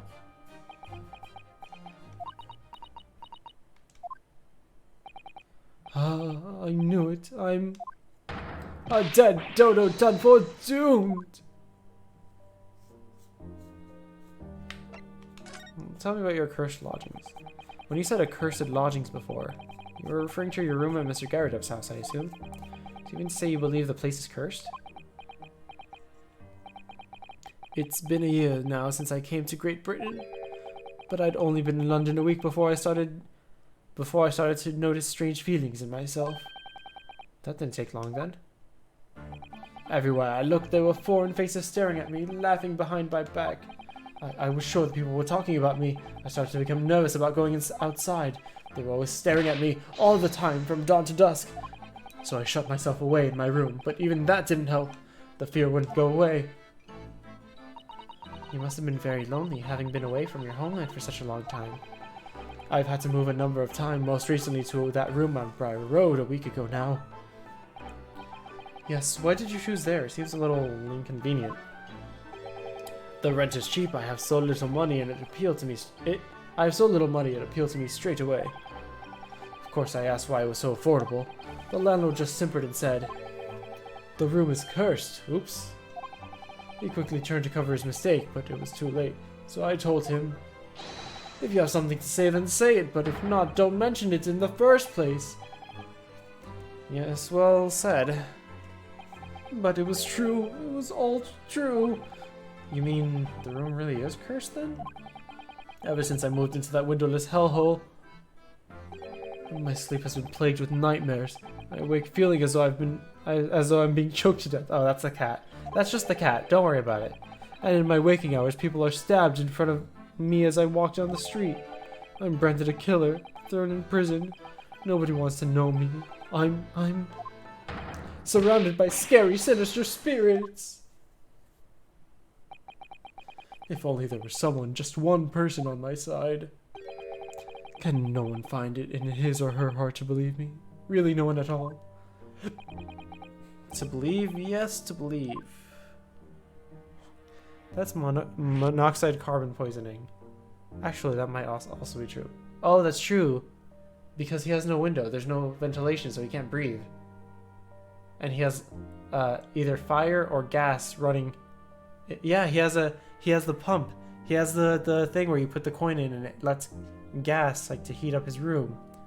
It probably is carbon monoxide poisoning, or well, lack of oxygen anyway. Wait, yeah, that's what the Reddit post was about. Cursed lodging, sticky notes, a paranoid person. Interesting. To believe. Mr. Sholmes? Ah, me, Mr. Naruhodo. Pray, what can I do for you? It's about the case on the SS Buria, if you recall. The Buria, yes, the Buria. That case. The one with the snake. Well, yes. At that time, I was the suspect, but you believed in me and listened to my side of the story. And you helped us investigate. I did I? Interesting. What I want to know is why? Why did you believe me? I see, yes. You mean... Because you were a grimly dressed, shady Eastern fellow found with the victim in the locker room. Well, if you like, yes. Did someone get carbon monoxide? I heard victim of CO poisoning look like cherry red in complexion. Yeah, maybe it's not carbon monoxide directly, but it is. He is not. Okay. Okay, you guys are making references that I don't 100% remember. It sounds very familiar, but I don't 100% remember. Maybe this is a reference to it. I'm a little surprised that the answer requires explanation, my dear fellow. It's quite simple, really. You said I didn't do it. But I could have been lying. Surely you must have had your doubts. You must have suspected me a little. I think perhaps you must have misunderstood. I neither recall believing in you, nor in that which you were telling me. What? You see, the only things I believe in are those I choose to believe in. What do you mean, Mr. Sholmes? I make up my own mind about what is to be believed and what is not. If I should like to believe in something, I do. The circumstances can hang as far as I'm concerned. But I could have betrayed your trust. In that case, I should have made an elementary error of judgment, nothing more. Betrayal of trust is an overused excuse, in my opinion. Meaning? Whether or not one should trust another is, in the final analysis, down to oneself. It is the matter whether or not one can trust oneself. Yes, he is right. He's right, locum student Mr. Naruhodo Esquire. Whether or not I can believe myself. Whether or not I can believe myself. A defense lawyer is only as good as his faith in his client. And that comes down to how much faith he has in himself.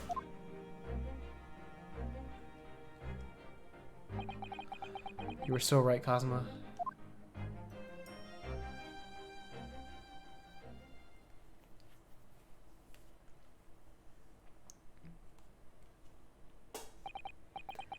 Well, my dear fellows, it is time we were leaving, I believe. Already? Visiting hours are over. The guard will be here shortly to escort us out. There is a restaurant near here that serves excellent trout. Would you care to join me? Huh? Oh dear, there's never enough time, is there?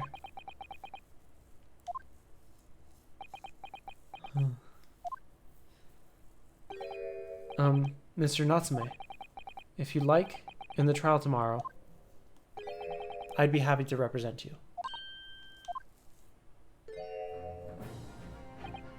Locum student Mr. Naruhodo Esquire. As I said, I only experienced a British courtroom for the first time yesterday, and although the man I was represented was found not guilty, I lost sight of something crucial. Something crucial? I want to believe in the defendant, justice or the truth. How to believe, even. But I think I finally worked it out. I've decided I must believe in myself above all else, to trust my instincts. Yes, Mr. Naruhodo. And my instincts are telling me that you, Mr. Natsume, are innocent of this crime. And it's imperative that we prove that in court. Locum student Mr. Naruhodo Esquire. I'll fight for your innocence until the bitter end, with every weapon I have available to me. So, I hope you'll permit me to represent you tomorrow.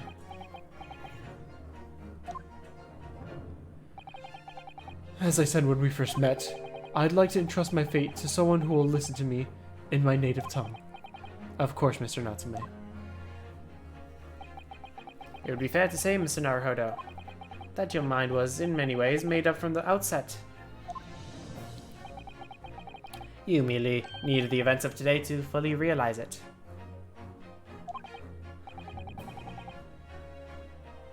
Heard that British horror and thinking, damn, what is British horror like? I lost a few pounds, American. British sounds that face. Yeah, yes, I think you're right about that. It's been a roundabout journey, but I got there in the end.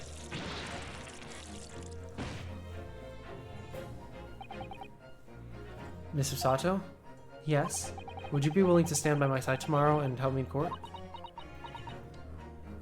Absolutely. As I said this morning, you may consider me your personal judicial assistant.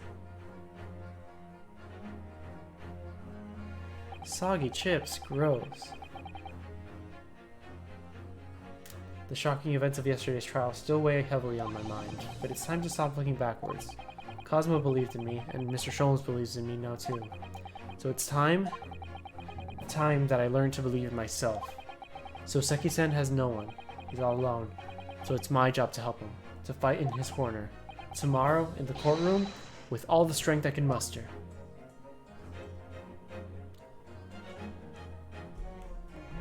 To be continued. Now I'm going to consider this the halfway point of this episode, and it's been going a little bit slower than I assumed it would. So I'm actually going to cut it short here and save it for now, and we'll end the stream.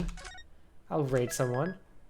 But then I'll continue episode 4 tomorrow, because I do have tomorrow available to stream. I can't stream on Friday, so I probably will stream part 5 either on the weekend or on Monday and Tuesday. But you are in 3 hours and 42 minutes, roughly 3 hours since you started. Yeah, well, yesterday and the day before, I actually streamed 5 hours. But I doubt that the court trial will finish in an hour. So I'm just gonna, let's just raid someone. It's the good thing to do, right? Let us be kind. Why can't I not see who else is streaming? There we go. In the meanwhile, let us switch to the screen. Let me continue to play music. Let's do that again. Let me continue to play music. Okay, iTunes, you could just not work then. Up. iTunes. I accidentally changed my keyboard to Japanese. Good job, me. There you are. Let's continue. What? No. No. What are you doing? Continue playing songs, please. There you go. Anyway, I was looking for someone to raid. Let's see who is streaming. My friend Rustbuck is streaming Fuga Melodies of Steel. Is it of Cold Steel? Oh, the music's very loud. There you go. We've got Zero, but he's doing post-game Neo the World is with you. I don't want to throw people into spoilers. Hampone is actually playing the Greatest Attorney, but probably also spoilers. Let's see. I think I want to raid Rustbuck. Rustbuck is a nice, good friend who is currently... this game might also have spoilers. Oh, they're just about to start as well. Okay, perfect. So, Rustbuck is really chill, and they stream. They're streaming Fuga Melodies of Steel, which is actually I'm not going to say spiritual successor to... it's part of the Little... What's it called? Little Boston? No. The one that Solata Robo is part of. Solata Robo, Little Bronx something? Little something Bronx. What is that called? I'm gonna write Little Bronx.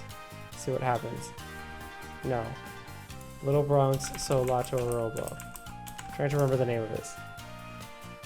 Little Tail Story. Little Tail Bronx. Okay. Yes. So the Little Tail Bronx is the game where Tail Concerto and Solata Robo and Little Tail Story and a bunch of other those games take place. The newest one is this game, Fuga Melodies of Steel. Oh, but Rustbuck is about to end. They're about to finish the game. I actually don't want to send people there because then it would be like, and this is like end game spoilers. I don't want to send people to end game. Oh, jeez. Dang it, Rustbuck, I wanted to raid you, but I can't throw people into spoilers. It's an interesting game. Fine, let's raid. Who else do I know is streaming that I wouldn't throw into spoilers? You know what? Puffy is streaming. I haven't raided Puffy. Sorry, just had to look through everybody who is streaming. Okay, so let's raid Puffy. Puffy is streaming Art School, which is like, it's an indie game. But in the meantime, I am going to shout out Rustbuck just because I do want you guys to follow Rustbuck because Rustbuck is cool. But yes, let's raid Puffy.